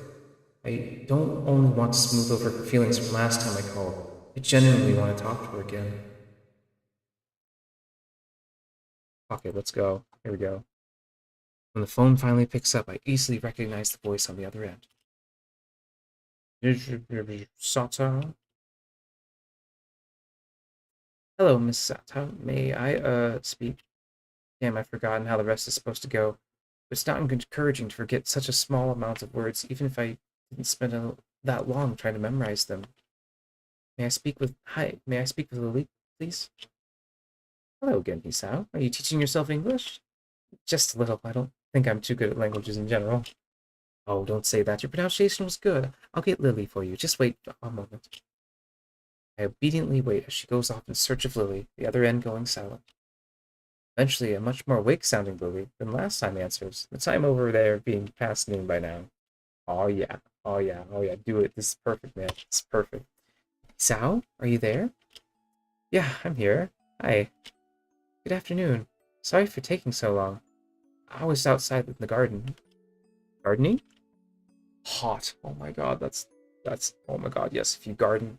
I love girls that garden. Oh my god. Unfortunately, I found I'm no good at it. I just smell the flowers. I think my fingers appreciate it more. I take it Hanako's recovered a bit? Yeah, I just made sure she was eating. Eventually, she righted herself. Thanks for the help the other day. I don't really think I was that much help. The main thing is that she's better, though. True. How's life over there, then? Sounds like you've been living in nothing short of a mansion. I wouldn't call it a mansion, but it's rather large. Is obviously what she wants to say, but modesty stops her. I'm a little envious, but it is her holiday. It's a nice house to stay in, though. There's a beach near here, too, which Akira is especially fond of.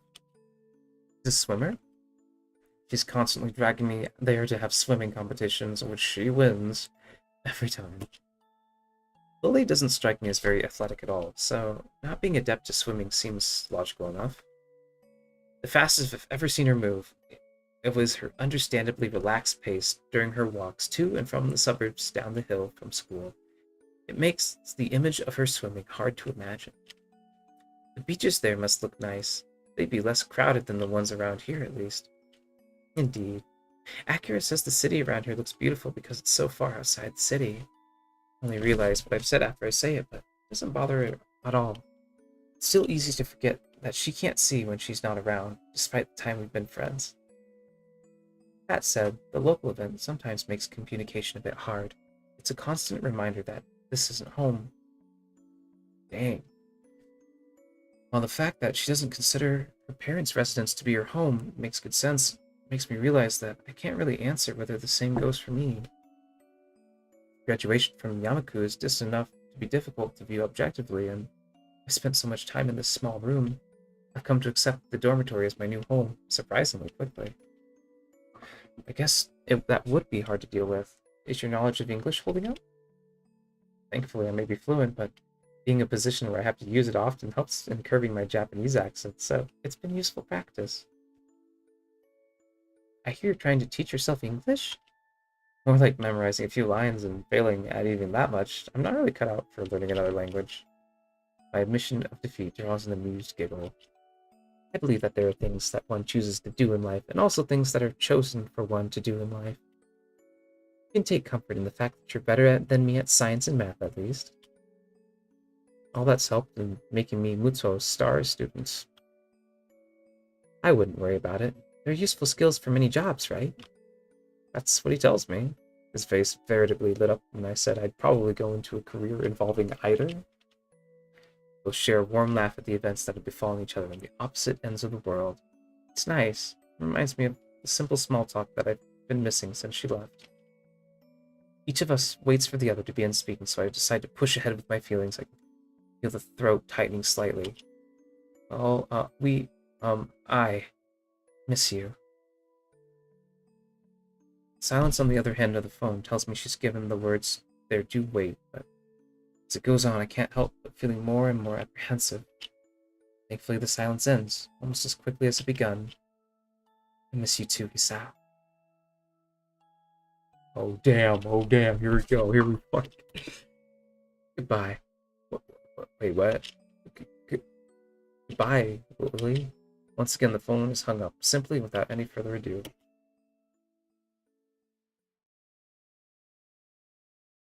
Damn. Um, I don't know how to feel about that, honestly. That's like, honestly, I would have like said something like, "Hey, you know, I really like you, and we should date. But yeah, I would have been pretty excited, honestly. But maybe this is better. This is better, but still, ah, that light, tentative, almost shy voice, her warm and soft tone. I'd simply be lying to myself if I were to say that I don't recognize this feeling for what it is. Thoughts of Lily dancing on my mind. I start anticipating her return. Today has been the most excellent day. Oh, same, dude. Same. Feel it. I feel it. I sit listening to another one of Muto's long-winded lectures, my mind wandering far from the scribbles on the dirty blackboard. Since I called Lily, my mind's been drawn in two directions. Both roughly lead to the same conclusion. I start to feel oddly detached from my past life. It's only been a month and a half since I've been here, yet the school's become a second home. I've gained a few new friends and contacts. I managed to get grips with the school's lifestyle and culture, and become accustomed to the quirks of my classmates.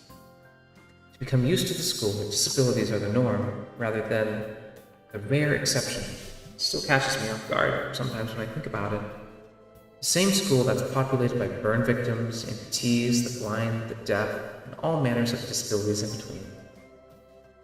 If someone had described the school to me before I'd come, I'd have shrugged it off as an overactive imagination. Even when I first arrived, I felt like the Dutch coming to a new strange land for the first time. It's amazing how quickly one becomes used to the environment they're forced to live in, really. And now I've even found someone that's got me entirely smitten. What a strange life. Before my mind can wander any further, though, I find a page of lined paper slipped under my distracted face. Garish, bright pink ink has no doubt been penned by Misha. Oh my gosh. Don't look so bored, He-chan. School's nearly over. 3-day holiday. Oh right, we get Saturday and Monday off. Can't complain about having less school, I suppose. I uncapped my pen and scribbled on the page before covertly passing it back to her, flicking my eyes to the front of the class every now and then. Muto continues scrolling away at arcane equations and formulas on the board. I'm guessing you have something planned? Misha takes the paper back and hunches over it comically, even for her, with her tongue poking out through the side of her mouth. Did she misinterpret my expression as depressed, or is she trying to cheer me up? Hey, Yuki, what's going on? Yahoo! Oh my gosh, we almost told Lily that we love her pretty much. What's up, Yuki? She's trying to cheer me up. Student council work with Shi-chan, of course. Oh my... No! No! No, make it stop. Make it stop. Go away. You're not still brooding over that, surely. But Hee-chan could have helped us with poor, lonely girls. Oh my gosh. I'll lend you a hand for today if I weren't going to be busy. Ooh, naughty Hee-chan. Jesus. I'm just going to meet Lily with Hanako. I don't know what you've got going through your head. So Lily's back? Yeah, she's coming for the evening flight with her sister, so I'm gonna be back in school next week. Ah, one second. To bite my lip. Oh. As she takes the note back and begins to write, I look up to see an unwelcome sight. While I frantically try to silently catch Misha's attention, Muto confidently strides through the gap between the desks into the front of the class, his intent gaze focused directly on her. Yeah, I know I'm bad at reading. She suddenly stops writing as the tall figure casts an impossibly long shadow over the page. He silently takes the piece of paper from her and begins to read. Sweating bullets, I quickly glance around the class, noting their complete silence. Of course, it would have to be just the one thing that actually gets their attention during the lesson. After a few seconds examining the page, he rolls the paper up into a small tube and lightly bops Misha over the head with it. Okay. Half an hour until you can hop off to the student council. I think you can hold off until then. Misha's face cracks as the entire class erupts into laughter. He might be well awkward, but he knows how to handle her excellently. I'd probably feel sorry for her if I weren't as busy stifling my own laughter. Alright, here we go, here we go. Misao, is that one it? No, I think that's some foreign airline. And so, the third aircraft they're not on comes in to land. For the past half hour, we've been whiling away the time with small snippets of pointless chatter. Lilly and Akira's flight has been delayed, and at this rate, it'll probably be dark before their plane arrives. Why is it light outside? Lazy. Is that one it? No, the company colors are wrong. Haneko's eyes flutter left and right, following a trickle of people in and out of the huge glass doors ahead of us. Fortunately, nobody pays her much heed, their attention apparently directed towards greater things. Maybe that one is it? No, I think that's... hold on a minute. I think that might be the one after all. It takes some more time before the billboard changes their flight status to disembarking. A loud yawn sneaks up on me, not allowing enough time to stifle it. My sleep patterns have, once again, been all over the place, likely due to a mix of worrying about Hanako and the side effects of my medications. That's kind of funny, you know, if you have arrhythmia, and now you have insomnia, it's kind of like, that's gonna kill you too, you know, so it's kind of like, it's so dumb, you know. Isao, over there! I look to Hanako, and follow her gaze to the airport door. Rita? Oh, Lilly, they're here. Really? There she is. There's our girl. Oh, yeah. Here we go. Jesus. Take a drink. We all call out to each other in greeting, quickly shuffling over to the side to avoid blocking the passage of others. Lilly! Hanako jumps forward to hug Lilly with a wide smile on her face, being all that's neat to see her happiness at Lily's return. Lilly simply smiles in return, her voice soft. It's wonderful to meet you again, Hanako. The two give each other a hug, a well-deserved after what's happened while she was gone, and I turn to Akira. Yo, you're pretty late. Yeah, there was a really bad storm over the airport. We got drenched just going from the car to the door. I guess you'll have to appreciate the weather here more than... Welcome back to you too, Lilly. Oh, welcome back to you too, Lilly. Excuse me. Hanako breaks off from Lilly as I speak. For a long time, neither of us says a word. Contrary to what I thought her homecoming would be like, the atmosphere feels awkward, almost stifling. Both of us trying to guess each other's feelings, not quite sure what should be said. Bruh, you said you missed her. You gotta say... I think you gotta have to spell it out for her at this point. Jesus. Damn, this is exactly what I feared when I thought of trying to move things forward between us. Lily runs her hand through her fair hair and awkwardly twirls one of her bangs in her fingers, clearly trying to think of how best to react. Eventually, thankfully, Lily gives a small sigh and breaks the silence. Thank you, Hisao. It's nice to be back. Are you okay? You look tired.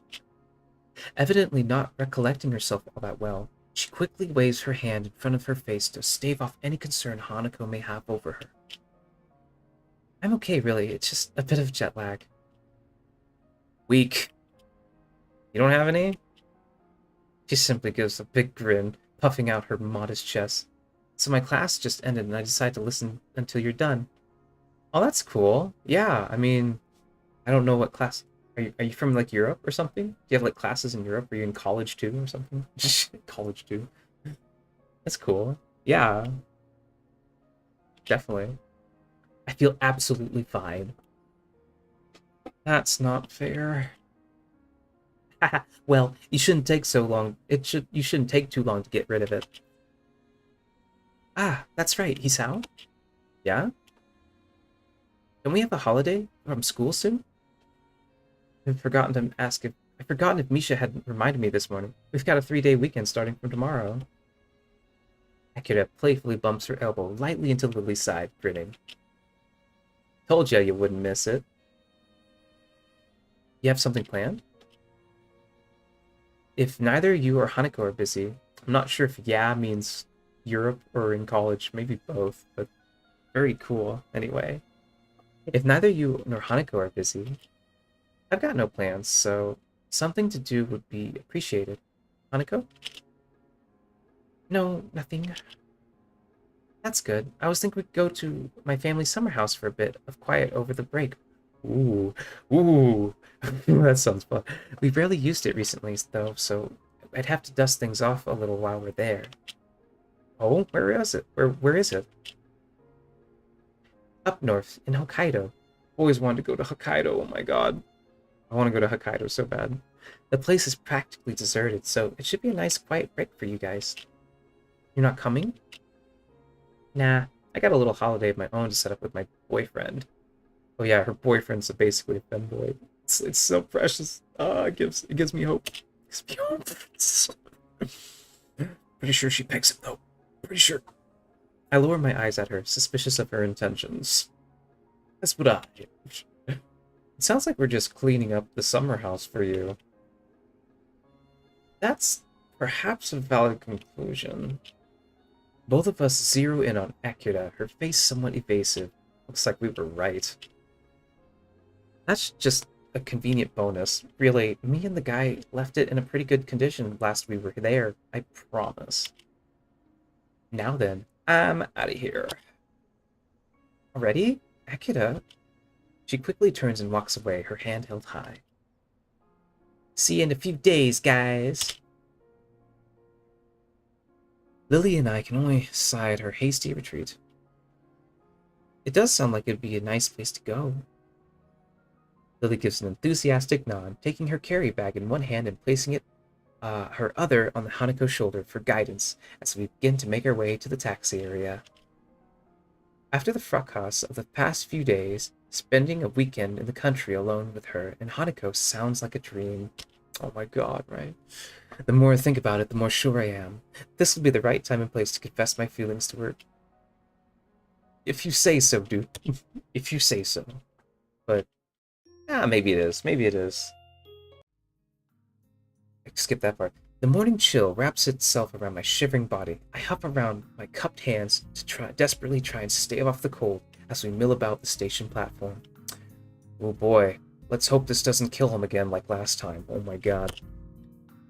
Lily's clothing looks rather ill-suited for the temperature around us. I can only hope it's indicative of what she expects the weather to be like at our destination. Damn it, Lily, why do you have to get here so early? Why do we have to get here so early? Fortunately, the train schedule is against us. The next train to Hokkaido is 2 in the afternoon. Great, just great. Pause at the moment to wipe some sleep out of my eyes, and Lily promptly takes advantage of the opening. Cheer up, Hisao. Once we get there, it'll be much warmer. Why not just take the bullet train? Our normal train is going to take hours to get us there. So we may as well take the Shinkansen line as far north as it goes, and just switch at the end. There's a certain charm to older trains, wouldn't you agree? I'd agree if we weren't freezing in the morning cold because we decided to take one. Don't be a little bitch. Sorry, Hisao. Sorry? What for? I was the one who suggested taking the normal train. Way to make me feel guilty. All I can do is sigh and cover my face with my hands.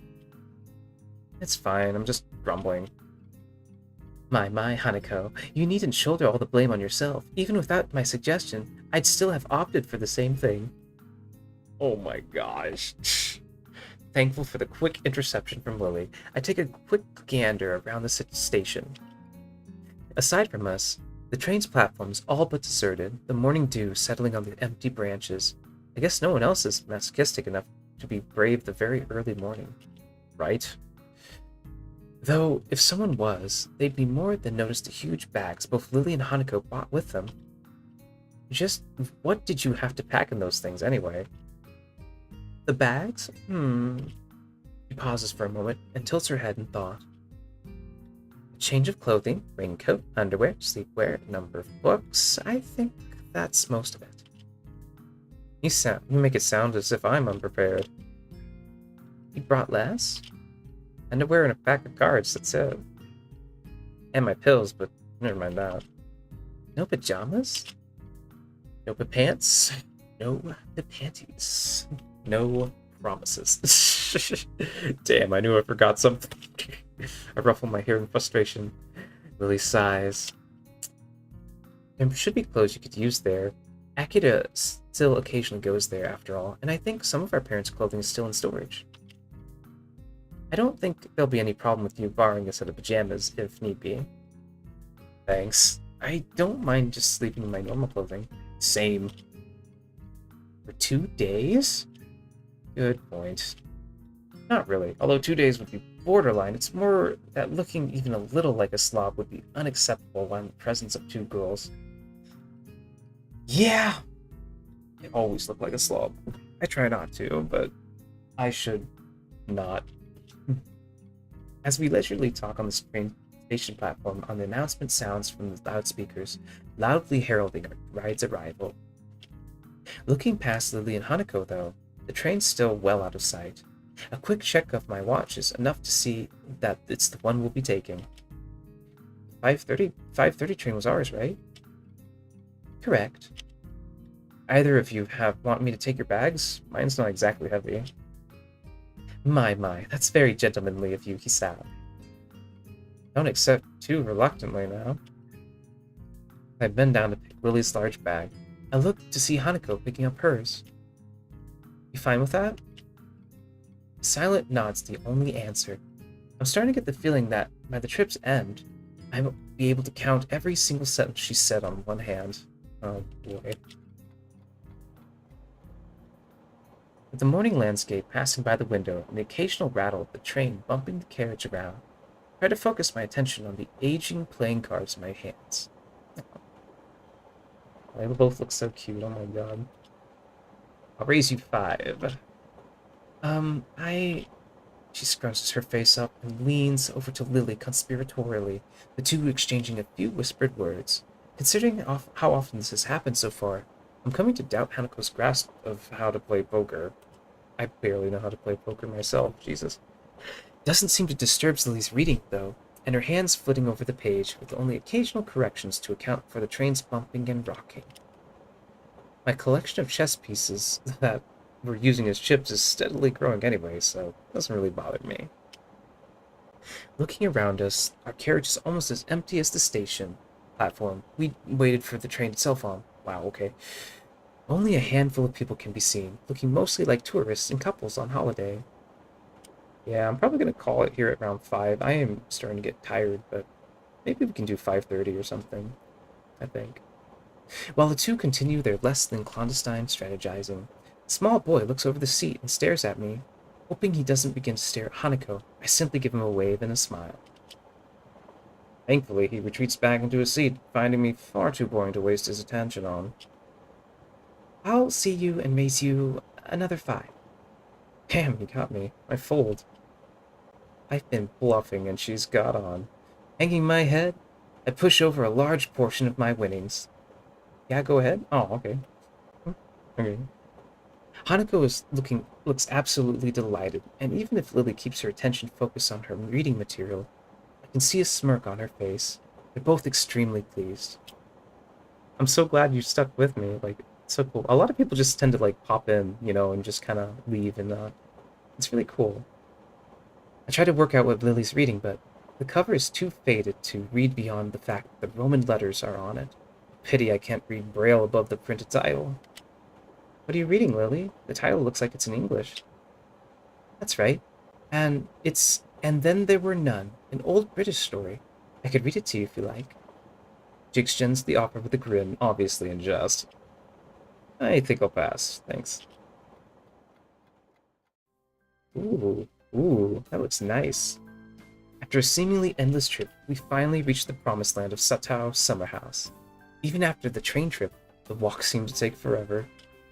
Despite my grumblings, though, I would have never guessed the sight would be in store for us once we traveled that long, deserted road. It looks more like a farmhouse than an everyday house, I'd imagine.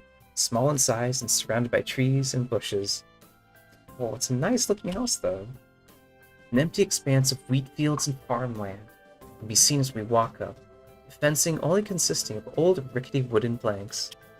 Oh my gosh. Yep, that's my jam. It really drives home how far we are from the major cities and a site that feels antithetical to the environment I grew up in. The only thing that doesn't surprise me is its Western styling. Wow, it's amazing out here. It's wonderful. That's nice to hear. While Akira may have said that she's kept the house in reasonable condition, I was worried that we might have different standards of reasonable. It looks like there isn't a soul for miles. I thought Akira would be the type to keep to the city.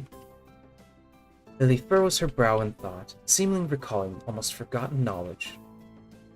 From memory, there's a small town not too far ahead. Other than that, though, this is just largely old farmland. Akira and I stayed in our parents' house, which is the nearest city, for a while, but after they left, we decided to move into a town more easily maintainable house. Into a smaller, more easily maintainable house, of course, okay. To find a place like this in Japan nowadays, it's kind of anachronistic. Well, this town does have quite a bit of history. I looked down at the street one last time before getting back to the task at hand. Shall we go in then? I'm parched. Dude, same. I've ran out of water. It was a long walk to get there. Lily gives an enthusiastic nod, the three of us lugging our bags into the house. Ooh, nice futon. As we set foot inside, Hanako and I start looking around, taking in every detail of where we'll be staying for the next few days. All the artifacts of the mother of another's life stop mid-motion and are around the house, such as the television guide lying beside the counter it was on, and the pans to the adjoining kitchen were sitting on the stove still. It's a strange feeling, really, as if we were stepping into Akira's life for a brief moment before leaving just a couple of days, just as we come. Of course, the more mundane reality is that she just hasn't cleaned up after herself that well. Where should we put her bags? I'll show Hanako our bedroom. You can put yours here if you like. You mean I don't have the same bedroom as you two? This fucking guy. Hanako flowers into a full blush as Lily takes her cheek into her hand. Oh my, how bold.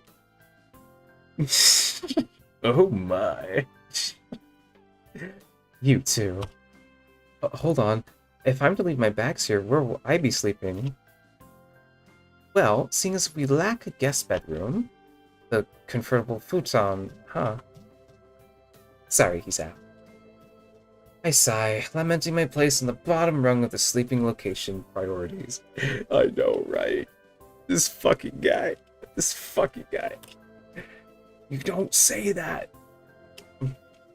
I guess there's no other choice. I mean, let's give him a pass. He's in high school. He's gonna say cringe things. He's a cringe high schooler. Lily leaves to show Hanako to their bedroom, so I take a small tour of my surroundings after I drop my bag on the floor. The kitchen, just like the living room, is fairly modest. The rustic nature of the wooden furnishing drives home just how far we are from civilization. Bruh, this is my normal life, man. This is like, I'm used to this. What a city boy. Returning to the living room, I decide to try out the television until I get back. With the touch of the remote, it immediately flickers to life, apparently set to a news channel. Almost flopping down from exhaustion rather than sitting, I lay back and watch. And watch. And watch. Oh, you fall asleep, dude? Sao? No. Dore desu ka? I quickly blink to wake myself up, Lily and Hanako having returned minus their bags. From Hokkaido, the night sky, visible outside the windows, looks like I drifted off to sleep. Looking to the wall-mounted clock, it's already 10. You found the television, then? Yeah, it really does feel nice and homey here. I'm glad you like it. You were already out like a light when we came back after unpacking our things, so we didn't have the heart to wake you sooner. Judging from her giggle, I must sound funny when I'm asleep. I swiftly decide not to inquire. There's some dinner waiting for you in the kitchen. Oh my god, yes! Oh my gosh! I miss the days when women cooked. I miss those days. They were so nice. They're so nice. Inigo gives a deep yawn, only just remembering to cover her mouth at the last second. My, are you tired? I didn't get much sleep last night. I'm pretty tired too. It was a long walk up here, and it's getting late. If that's the case, I suppose we should retire for the night. Good night, Hisao. Good night. Night. They're also, I don't know, they don't want to, alright. It's just bothering me. It's just, it's not progressing fast enough. With that, they quietly turn and walk back to the bedroom. It just doesn't progress fast enough. Rubbing my eyes, I sigh. I wonder if I'll be able to get back to sleep after being woken up. I suppose I'll eat something and watch more TV quietly before going to bed. You're the most boring motherfucker, I swear to God. And I thought I was a boring motherfucker. Jeez. Is he still sleeping? I think so. I'm not. I am, however, incredibly tired. It's getting late in the morning. I know that. He likely stayed up to watch television. I could hear it from our bedroom. Only because he couldn't get to sleep. I couldn't get to sleep. Should we wake him? Don't do that, Hanako, please. No, should we leave? We should leave him. I doubt he'd want to be woken early if he didn't get this much sleep during the night. Really? Besides, he sounds so peaceful. It would be a shame to wake him when he's like this. Keep a straight face, he's out. It's nice she cares so much, though. It really is, though. It's kind of like the relationship I had with my former best friend. It was a lot like, you know, Lily and I, wow, did I just insert myself into, God damn it, Lily and Hisao, Jesus, you know. And even though the days were kind of boring and the moments were boring, I remember we would like sit down and we'd like watch like just random ass YouTube videos in her room, her messy ass room, right? Like you would walk into her house. It was like a tiny ass house, right? Yeah. It's like you walk in, right? And there's like mountains of crap everywhere. It's like mountains of shit everywhere. It's literally like that meme. It's like, damn bitch, you live like this. Yeah. And we would like sit in her room, her messy ass room, and we'd just watch YouTube and like silly shit, you know, we'd watch I'm a fire in my laser, that sort of thing, you know. We'd watch that and like just kind of just fuck around in there. It was just kind of nice, you know. Yeah, we'd watch all sorts of crazy videos on YouTube, and yeah, and it was like, and her whole friend group was there, so we'd all just kind of like sit on her bed and just watch videos until, and like I think, oh yeah, the time it was a festival. That's right, there was like a town festival that time too, right? So like they had like rides and shit, you know, like people were singing and there was like a band and a marching band. Like she was in marching band too or something like that, so she was part of that. And I kind of just, yeah, I just hung out with her for like a whole day, and it was almost like a lot like this. And there was a lot of, she was dating someone at the time, and it was a long distance date, uh, and I was actually dating someone local to my school, right? Oh, cool. Oh, do you want to get on with the story? You don't want to hear me talk about it? Okay. Yeah. Okay. Well, yeah. Anyway, I'm gonna finish this. I'll wrap it up. Anyway, I told her that I was in love with her that moment, and she's like, "Well, I still like that guy," but even though she's like, "Fuck, we did all this shit together," you know, I was there with her. You know, she had her head on my shoulder. We rode the rides together. We rode the Ferris wheel together. It's like all the romantic shit you could have possibly done in one night, you know. And she was like, "Nah, I'm gonna go for my long distance boyfriend." Yeah, there's quite a delay. I forget this. That's quite a delay. I forget this. And eventually, the girl I was dating at the time, we haven't been dating very long, honestly. It was more like, you know, I just didn't want to think about it. And I didn't really want to admit my true feelings to myself because I thought, she's not gonna care about this. She's not gonna like me for this, you know? And unfortunately, I was right. Um, yeah, yeah. Unfortunately, I was right. And she eventually just dated that guy, and yeah, I lost my girlfriend at the time found out, and I was single for a long time. So that sucks. But we were still friends after that. Hardcore simp after the fact. So it just I don't know. If I was a different person, and I wasn't so um cheer up. It was like forever ago. It was forever ago. It was like when I was in middle school, which is it's so far away. But yeah, it was like the best years of my life, honestly. Like it'll be hard to meet another person like that. So especially in 2023. But yeah, yeah. Thanks, Yuki. Really appreciate you listening to me. It's really nice. All right. Let's go. Let's go. Keep a straight face, he sounds. Nice you care so much, though. Um, Hanako, could you go through the fridge and fish out what's needed to make lunch? All right, just vegetables and rice? That should be enough. We only need something simple, as we can eat in the town later. Oh, there's a town, nice. Hanako's footsteps on the carpeted floor can be heard, moving away from the living room. As they do, I feel Lily's hand gently rest on my chest.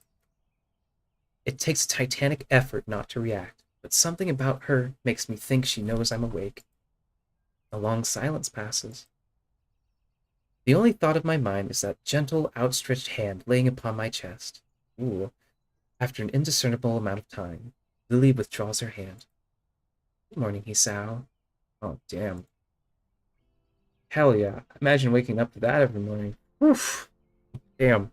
Conceding defeat all too easily, I prop myself up and rub my eyes. How'd you know? Your breathing was off.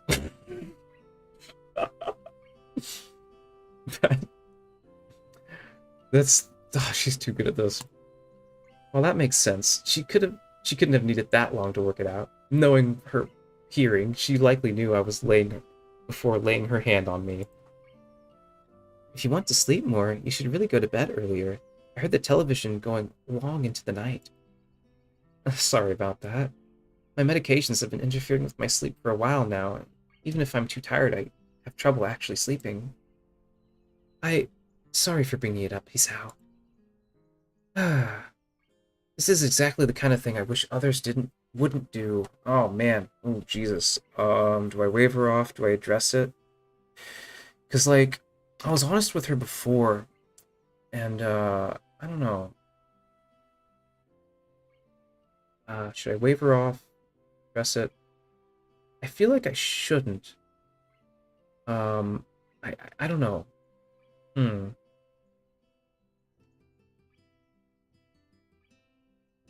God, that's tough. I'm gonna save right here. Fuck it. I'm gonna save. Save. I'm gonna save. Okay. Turn. Should I address it? Wave her off? You know what? Fuck it. I'm gonna address it. I don't like leaving any stone unturned. Come on, you worry about me more than I do it sometimes. It just means I have to sleep a bit longer is all. But still, I'd say that I look absolutely fine, but I guess that wouldn't have a lot of meaning for you. She has a sigh of consternation before trailing off with an amused chuckle, giving up the point. If you say so, please do take care of yourself, Hisao. Yeah, you should. Go on. Hanako could use some help. She moves to protest, but reluctantly acquiesces and disappears into the kitchen, her hand running along her smooth white walls as she slowly walks. For a while, I sit and watch the television in an attempt to wake myself a little more, but it's futile. I don't have anything better to do, so I follow Lily's lead. As I round the corner, I can see Hanako and Lily, backs turned, quietly cutting food on the granite-colored counter.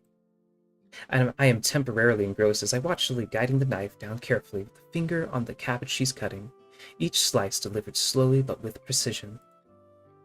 She seems a little slow, but considering she can't see what she's doing, it's a small wonder she can cook at all, let alone both her and Hanako. Hi, Hanako. Lily, want any help? Is that Hisao? Morning, Hisao. Lily jerks back in surprise before turning around, her yelp immediately drawing Hanako and me to her side. Wait, what? Okay. What's... Uh, a small trickle of scarlet runs down from her pale fingertip, the knife having cut just deep enough to draw blood. Ah, shit, okay. With the television sound masking my footsteps, she might have not noticed me coming. To compensate for having to use the torch to guide everything she does during the cooking, she must need to pay extra attention. Lily! Don't worry, Hanako. It's just a small wound. You should get a band-aid on it, or at least until it stops bleeding. First aid stuff would be in the bathroom, right? I think so. Will you be okay here, Hanako? I frown at how little heed she's paying herself as Hanako gives a quick, almost automatic nod. It's fine. I can keep making lunch. An awkward silence reigns as I set the bottle of antiseptic and box of band-aids on the side of the sink, Lily's finger held out for me to treat. The lid of the bottle comes off with minimum resistance, and a small ball of cotton as I soak the liquid stains pale green. Oh my gosh. Oof. Is it? Let's go. Let's go. Let's go. Yeah. Oh, geez. Oh wait, I read that already. Shit. Okay, hold still. This will probably hurt a bit. She gives a small nod, and I take hold of her hand to steady it. With all the tenderness I can muster, I gently bring the dampened wad to a small red line.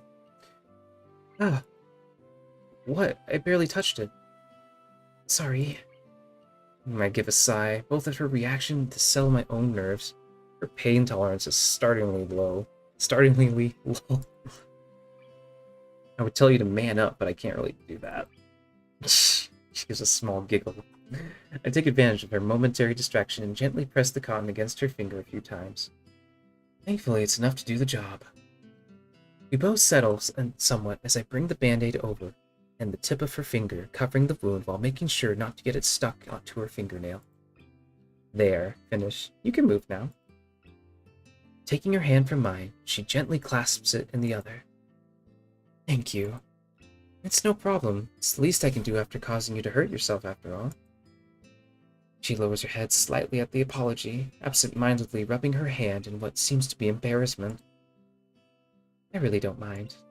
Her answer doesn't seem to make much sense, given what's happened is pretty clearly my fault. I can't help but grimacing at her, despite the fact that her dainty smile still holds. She must not like being reminded of the limitations of her lack of sight imposes on her. It's something I can't possibly fault her for. I've fallen prey to the same kind of feelings before, despite my condition not being nearly as ubiquitous in my life. Neither of us any the happier. We head back to the very smells of cooking food from the kitchen. I lay out the plates of food, the steam slowly rising from the well-cooked rice and the curry dishes, while Hanako lays out the cutlery. Knife to one side and fork on the other. Western, how perfectly fitting for someone like Lily. Hey, yo, let's go for that foreign girl, hell yeah. As we take our seats, taking careful heed of the dark red tablecloth hanging below our knees, Lily emerges from the kitchen. Her hands are 3 glasses and a bottle of wine? As I recall a previous run-in with that devilish elixir, I hide my face in my palm. Alcohol? Seriously? She pauses as she reaches the table, a playful grin perched on her face. Akira specifically gave me permission to take a bottle from her collection. Not only does she give alcohol to minors, but she even lets them pilfer their own. The perfect model of a responsible adult, Akira is not. Well, as I understand Europe, 16, right? Right? Or at least in most countries, right? Oh my god. More to the point, though, is that this is hardly a meal deserving of alcohol. I'm starting to think, at least, that I become easily hooked on things. It's a vibe. Yeah, it's a good thing about thing. That's not really the problem. I don't really have any qualms with it, but didn't you have a bad experience with it the last time? The last time was likely due to drinking too much, so a single glass shouldn't prove a problem. Think of it as a learning experience. I can't recall many learning experiences that made me feel rotten before putting me to sleep, but I'll take your word for it. It's called a hard lesson, my friend. Hard lesson. She dips the uninjured finger inside the inside to feel the liquid level, a tip against the bottom as the liquid rises up. The white of her finger seems to almost glow as the sunlight hits it, a delicate outline blurred and refracted by the glass. Her fingers are definitely longer than mine, the kind I'd think more suited to a pianist than teacher. She'd likely have done well if she learned how to play. I bet she could. I bet she could. We quickly dig into our meal, forks and knives clattering against the plates. None of us are particularly eager to speak while eating. Lilly altogether seems too reserved for such a thing. Hanako is probably too shy to start a conversation, and I too busy savoring the food. Such a pedestrian activity, eating together at the... Pedestrian? What the fuck is that supposed to mean? It seems so utterly normal, yet it makes me realize how long it's been since I've done something like this. Just the three of us, sitting around the single table, eating as if we were a malformed family. Maybe this trip, as far away as everything as we were, was worth it. It takes quite a long time, but eventually we finish our surprisingly filling meal. The wine, thankfully, has a little effect given we've only had a glass or two each. Smart. I slump back into the seat, rubbing my stomach contentedly. I'm stuffed. Yeah, but Lily's not stuffed. Lily pats her mouth with the napkin twice, only twice, and even with evenly timed intervals in between. It's hard to tell sometimes whether how she acts is a well-trained routine or a well-rehearsed act. Maybe she's autistic, maybe. A little autism there. I think I must be as well. Did you like it, Hanako? It was nice. Now that we are well fed, shall we be off? Off? Where? You weren't privy to the discussion between Hanako and me earlier. I get the impression that she's having a subtle dig at my sleeping in. We'll be going to the town nearby. I guess I should have expected two girls to take the holiday as an excuse to go shopping, no matter where on the planet they may be. I get it. I get it. I am interested to see more around the north, though, so this can only be a good thing. Sounds good. How long's the walk then? It's supposed to be around a mile to a mile and a half. Nearby, huh? Great. Just great. He hates walking. As we climb up the path surrounded by trees and the undergrowth, I watch Lilly and Hanako walking ahead. The slight breeze all but whisks away the sound of Lily's cane gently tapping on the ground. I notice that Lily's since removed the band-aid now, and the bleeding of her finger has stopped. A deep, lung-filling breath of fresh country air makes me wish all the harder that the air around the home had been quite so clean. I can't have been even half a mile, but I'm already working up a sweat. It isn't a pleasantly cool day, though, so I shouldn't be too hard on myself for it. Hey Lily, how well do you know this town anyway? Since I've spent quite a few of my vacations up here since I entered Yamaku, I'd say I know it fairly well. We used to drive there once a weekend then. How I wish that Akira was here to drive us now. I quickly take a moment to rub my hands a couple of times, staving off the oddly cold feeling. Did you like it up here? I'd say it was nice during the winter, but as you can work out, summers get a little too hot for comfort. It's nice and quiet at least. My family's real house is quite far south. When they left Japan, my parents gave it to Akira and me. Only Akira lives in it now, after moving into Yamaku. Well, quiet certainly describes this place. You can hear a lot of stuff in this, like, this is nothing. Like, I have, like, a desert property that I own. It's, like, stupid cheap, right? But, like, you go there, and it's like, your ears will ring because it's so quiet. You can literally hear your neighbors from miles away doing things, you know? You can hear them from, like, miles away. It's crazy.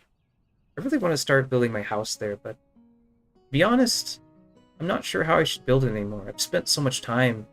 Like, I built the fence there, but now I'm just kind of like, what am I building it for? You know, like, am I building it for myself? I guess the plan was to, like, build a house so I could always retreat to it whenever things get bad, you know? But then, like, maybe just go rent places in different cities and just go meet different people, because, you know, yeah. Oh, yeah. I thought that would be a good idea, but not so sure now. Well, the quiet certainly describes. I always feel like whenever someone talks, I have to. Yeah. Anyway, yeah, let's continue. Well, the quiet certainly describes this place. Though lonely is how I'd put it. It can be, but I don't know. I don't think so. Other than the prophesied small town, there isn't another soul for miles around. Coming from a home nestled deep within the big city, it's certainly different. I think that if I had not come to Yamaku, staying out in the country like this would be too much of a change to get used to. After getting accustomed to the school's isolation, though, the idea of living in a place as such as this has become almost inviting.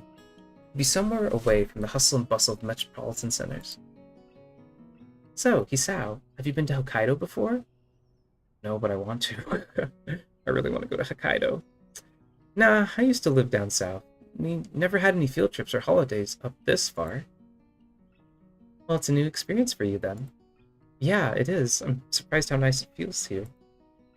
How about you, Hanako? She shakes her head from side to side. It's my first time too. As we continue walking, I begin to feel pins and needles on my legs. It's a little disturbing given there's no reason for it to be happening. Pins and needles in my legs? I think that means you're not getting enough oxygen to your legs, which is also a problem. Could you two hold on for a moment? I need to... Is anything wrong? No, I just got pins and needles in... Oh shit, here we go. My vocal cords become suddenly taut as my chest tightens instantaneously. I quickly pull my upper arm over it, trying to quell the shot of pain spreading throughout my entire body.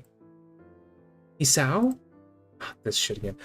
Lily's face is only mildly concerned, not knowing the sight at which Hanako's recoiling from him. I'm fine. I'm fine, just tired. I remove my arm from my chest and force myself to begin walking again. Just a minor heart flutter, so it will pass just like the others. It only takes a couple steps before my body violently revolts against me, my legs suddenly beginning to give way underneath me, and all the tension in my knees seeming to evaporate. Before I can react, they uselessly give way under my weight, leaving me only just enough time to brace myself and fall onto all fours. Ugh. Damn. I look up at her to realize my face is still taut with pain, only adding that much more to her worrying. Isao, Hanako, tell me what's going on. Hanako, tell me.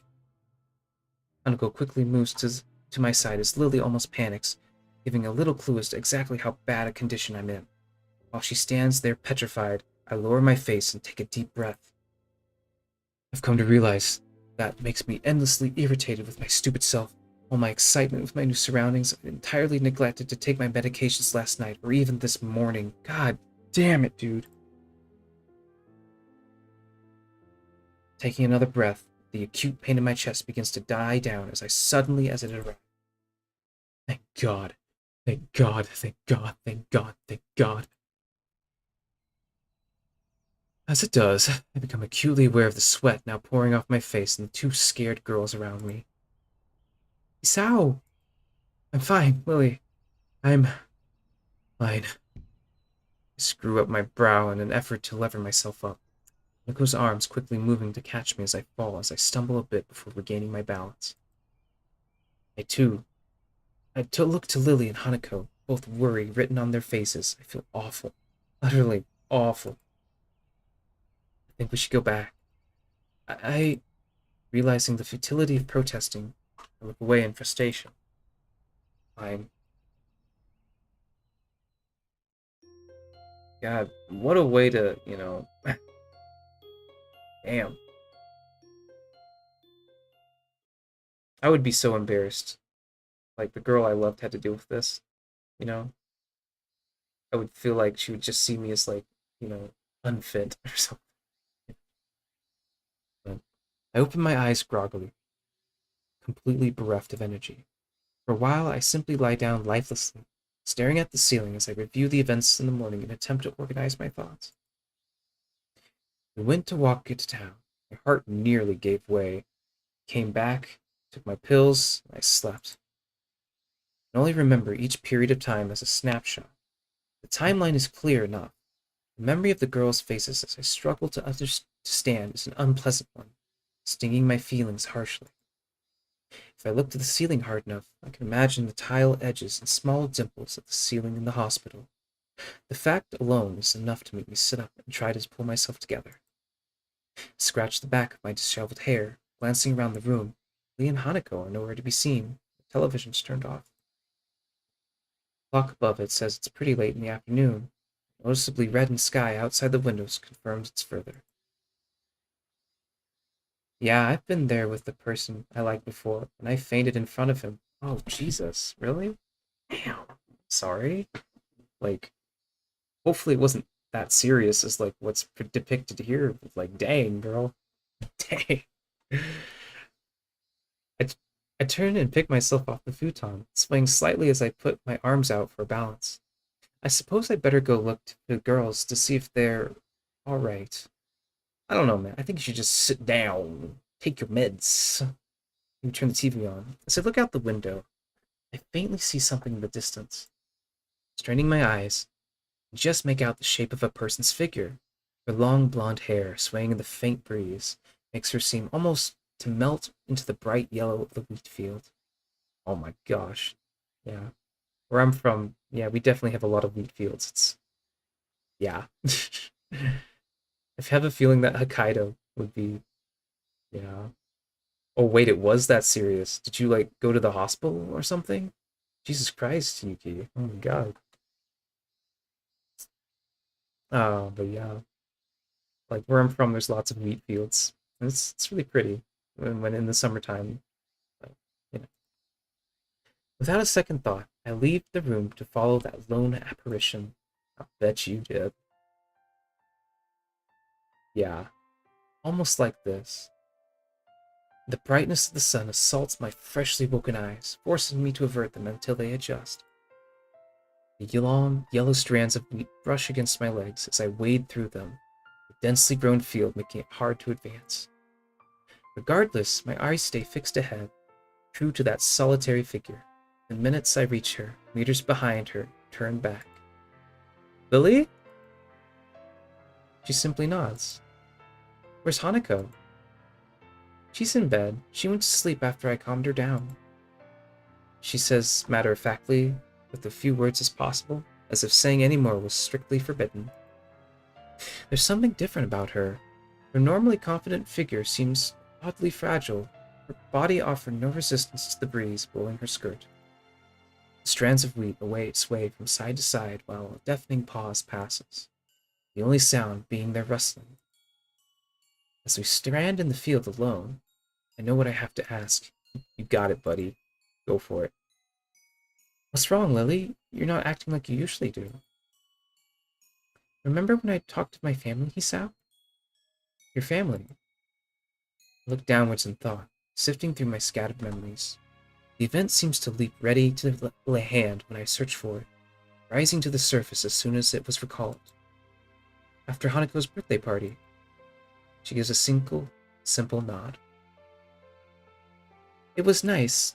Back then, you and I celebrating with Hanako, simply sharing presents, talking, having fun together. It was almost as if we were a family. One small, misshapen family. Oh my gosh. That's fucking precious. I thought that could just go on forever. Just the three of us, happily together. Aw.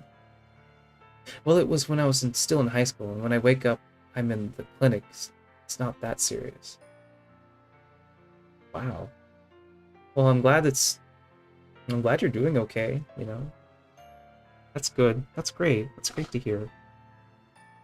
Takes a long breath, a slightly shakiness to it, just barely audible through the moving air.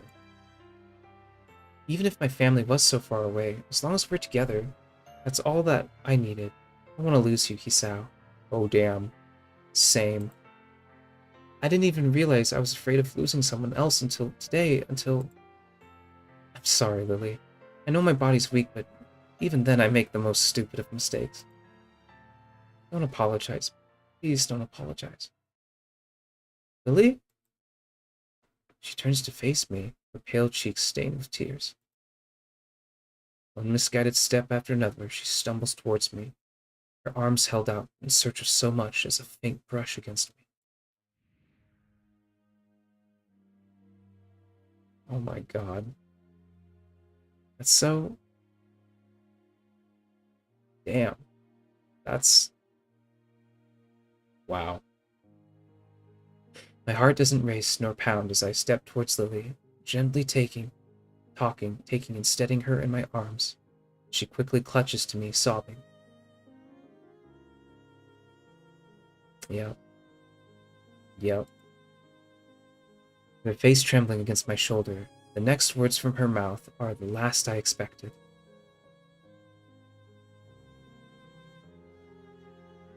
I love you, Hisao. I love you. I love you. I love you. I love you. I love you. Don't go away. I beg of you. Never, ever go away. I love you. So please. So, that's why she's been acting like this. That tender voice when I called her. Her thoughtless concern at the slightest pain I might feel. After being left in Japan without her family, and only Akira, Hanako, and me around, she was afraid of losing yet another person who was close to her. She was genuinely worried for me. It's a strange feeling, a mix of surprise and sorrow, and yet of the deepest gratitude I think I've ever felt. The only reaction I could muster among my conflicting emotions is a calm sigh. Baka. You idiot. Sao? Damn. This motherfucker. For a fleeting moment, I feel her body become still, the only movement to be felt of the calm afternoon breeze. I said it before, didn't I? It's only natural to feel concerned about those around you. I'm still here, and I'll always be here, because I want to see you more each day, to share in your happiness, support you in your sadness. Most of all, I'll still be here because I want to see your smile, your true smile. A single dust of wind rustles the long strands of wheat. Seconds silence pass. Smile when you want to smile, cry when you want to cry. I love you, Lily, so you don't have to hold back anymore. With that, her arms clutch my back as tightly as she can, her face buried inside mine. God fucking damn. Wow. I missed that. Shit. Fuck. Her tears fall flat down my back, and she cries unrestrainedly as the last of her resistance melts away. Isao, Isao, Isao. Close my eyes and bring my head down into her shoulder, holding her shaking frame tightly. It's okay, Lily. I'll never go away. Sweet lies, but I promise. What was that Cortana said? Don't make a girl a promise you can't keep. Oh, Jesus. I think this is a good stopping point. Let's go ahead and... Yeah, no, yeah, certainly. Good for them, you know. That's a good stopping point. Let's go ahead and create a new save state. Oh, Jesus. It is currency diminuendo. 4:30 in the morning. I'm tired. My chest also kind of feels tight, and I should probably go the fuck to bed. But yeah, no, it's so nice to have you around, Yuki, Azui. It was so cool to just have someone just sit here and like listen with me. You know, it's like, you know, most people just pop in and whatnot. That's really cool. It's really cool. I'm really glad you came. You know, so yeah, yeah. Hope you're doing well in school. You know, I don't know what your major is, but you know, I actually want to go back to like school in like Germany, and I thought to myself, man, maybe I should do something like oh, I don't know, chemistry or something. Or maybe try organic chemistry, you know, just because I thought it would be kind of fun and dangerous, and I love doing fun and dangerous things, you know. But yeah, yeah. And I need to get more contacts. I gotta do the job. I think I'll do the job tomorrow. I should just rest. Sister just I have to wake up early to take her in the morning to work sometimes because she doesn't have a license anymore, but whatever. All right, let's go ahead and quit. Yeah, okay then. Let's see here. Let me move my model. There we go. There we go. Well, take off my glasses so it tracks better. Yeah, just took out my glasses. So yeah, it's kind of funny because I wear glasses and then my model also wears glasses. But yeah. All right. Well, I'm gonna say ja matinee, unless I don't know if you're still here. If you want to talk for a bit, I'm down to talk for a bit. But you know, I should post my Discord. Yeah, that's what I should do. Before I gotta get in the habit of that because I remember that's a good idea. I always remember I gotta do that. So I'll just do that here in a second. I do have a Discord. I'm thinking about actually moving it so this channel doesn't always do gaming, right? And I do a lot of tech stuff too. But recently I've just been getting into Katawa Shoujo, and I really enjoy it a lot. And this was just yeah, it makes me feel sad because like I don't really want to talk about it right now. Well, I've already graduated. I'm just having an art class for the meantime. Hey, bass, hell yeah, I should do art class. Oh my god, oh my god. I mean, my art's okay, but it's like I don't know. Some people have called my art style creepy. They've called my model creepy. You know, I've gotten like comments on that or something like that. I don't know. Maybe it's the rigging or something. I can fix that. Maybe I should just fire myself and hire an actual artist. But there's always this GFX artist like just trying to like, you know, always selling terrible art and just shilling hardcore and just being annoying as fuck, you know. All right, one sec, one sec. Let's see if I got that invite. Let's see, invite people. So copy button, copy, paste. So yeah, yeah. It's wait, my model's creepy. What? You think my model's creepy? Oh my god, oh my god. Well, I'm actually not sure what you mean by that. Remember, there's like a huge delay. I think. But yeah, my Discord's over there, and I think not sure how next week's gonna go, honestly. I'm thinking what I'm gonna do is I'm going to cover Svelte for Tuesday. Svelte has some new things going on, and people have been covering that lately. And then I don't know if I want to do the Android thing. I actually did some more research into it and found out that the Android Health Connect API only works is if you have a smartwatch. So the only way I can detect you fapping is if you're wearing a smartwatch and you have Android Health Connect on your smartphone. So yeah, I'm not gonna buy a watch. I need to actually work the job. So and so we'll just cover Svelte and maybe we'll do some memes. Maybe play a chess game or two. You know, like chess. But yeah. Might even just I should just get people in my Discord to play me in chess. That'd be fun. It'd be fun. And then Thursday, probably Katawa Shoujo again. So I'll be here next Thursday. So if you're ever off during class, you know, wanna listen to me again, right?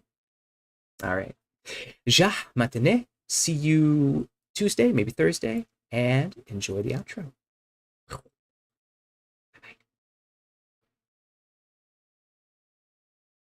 Good night.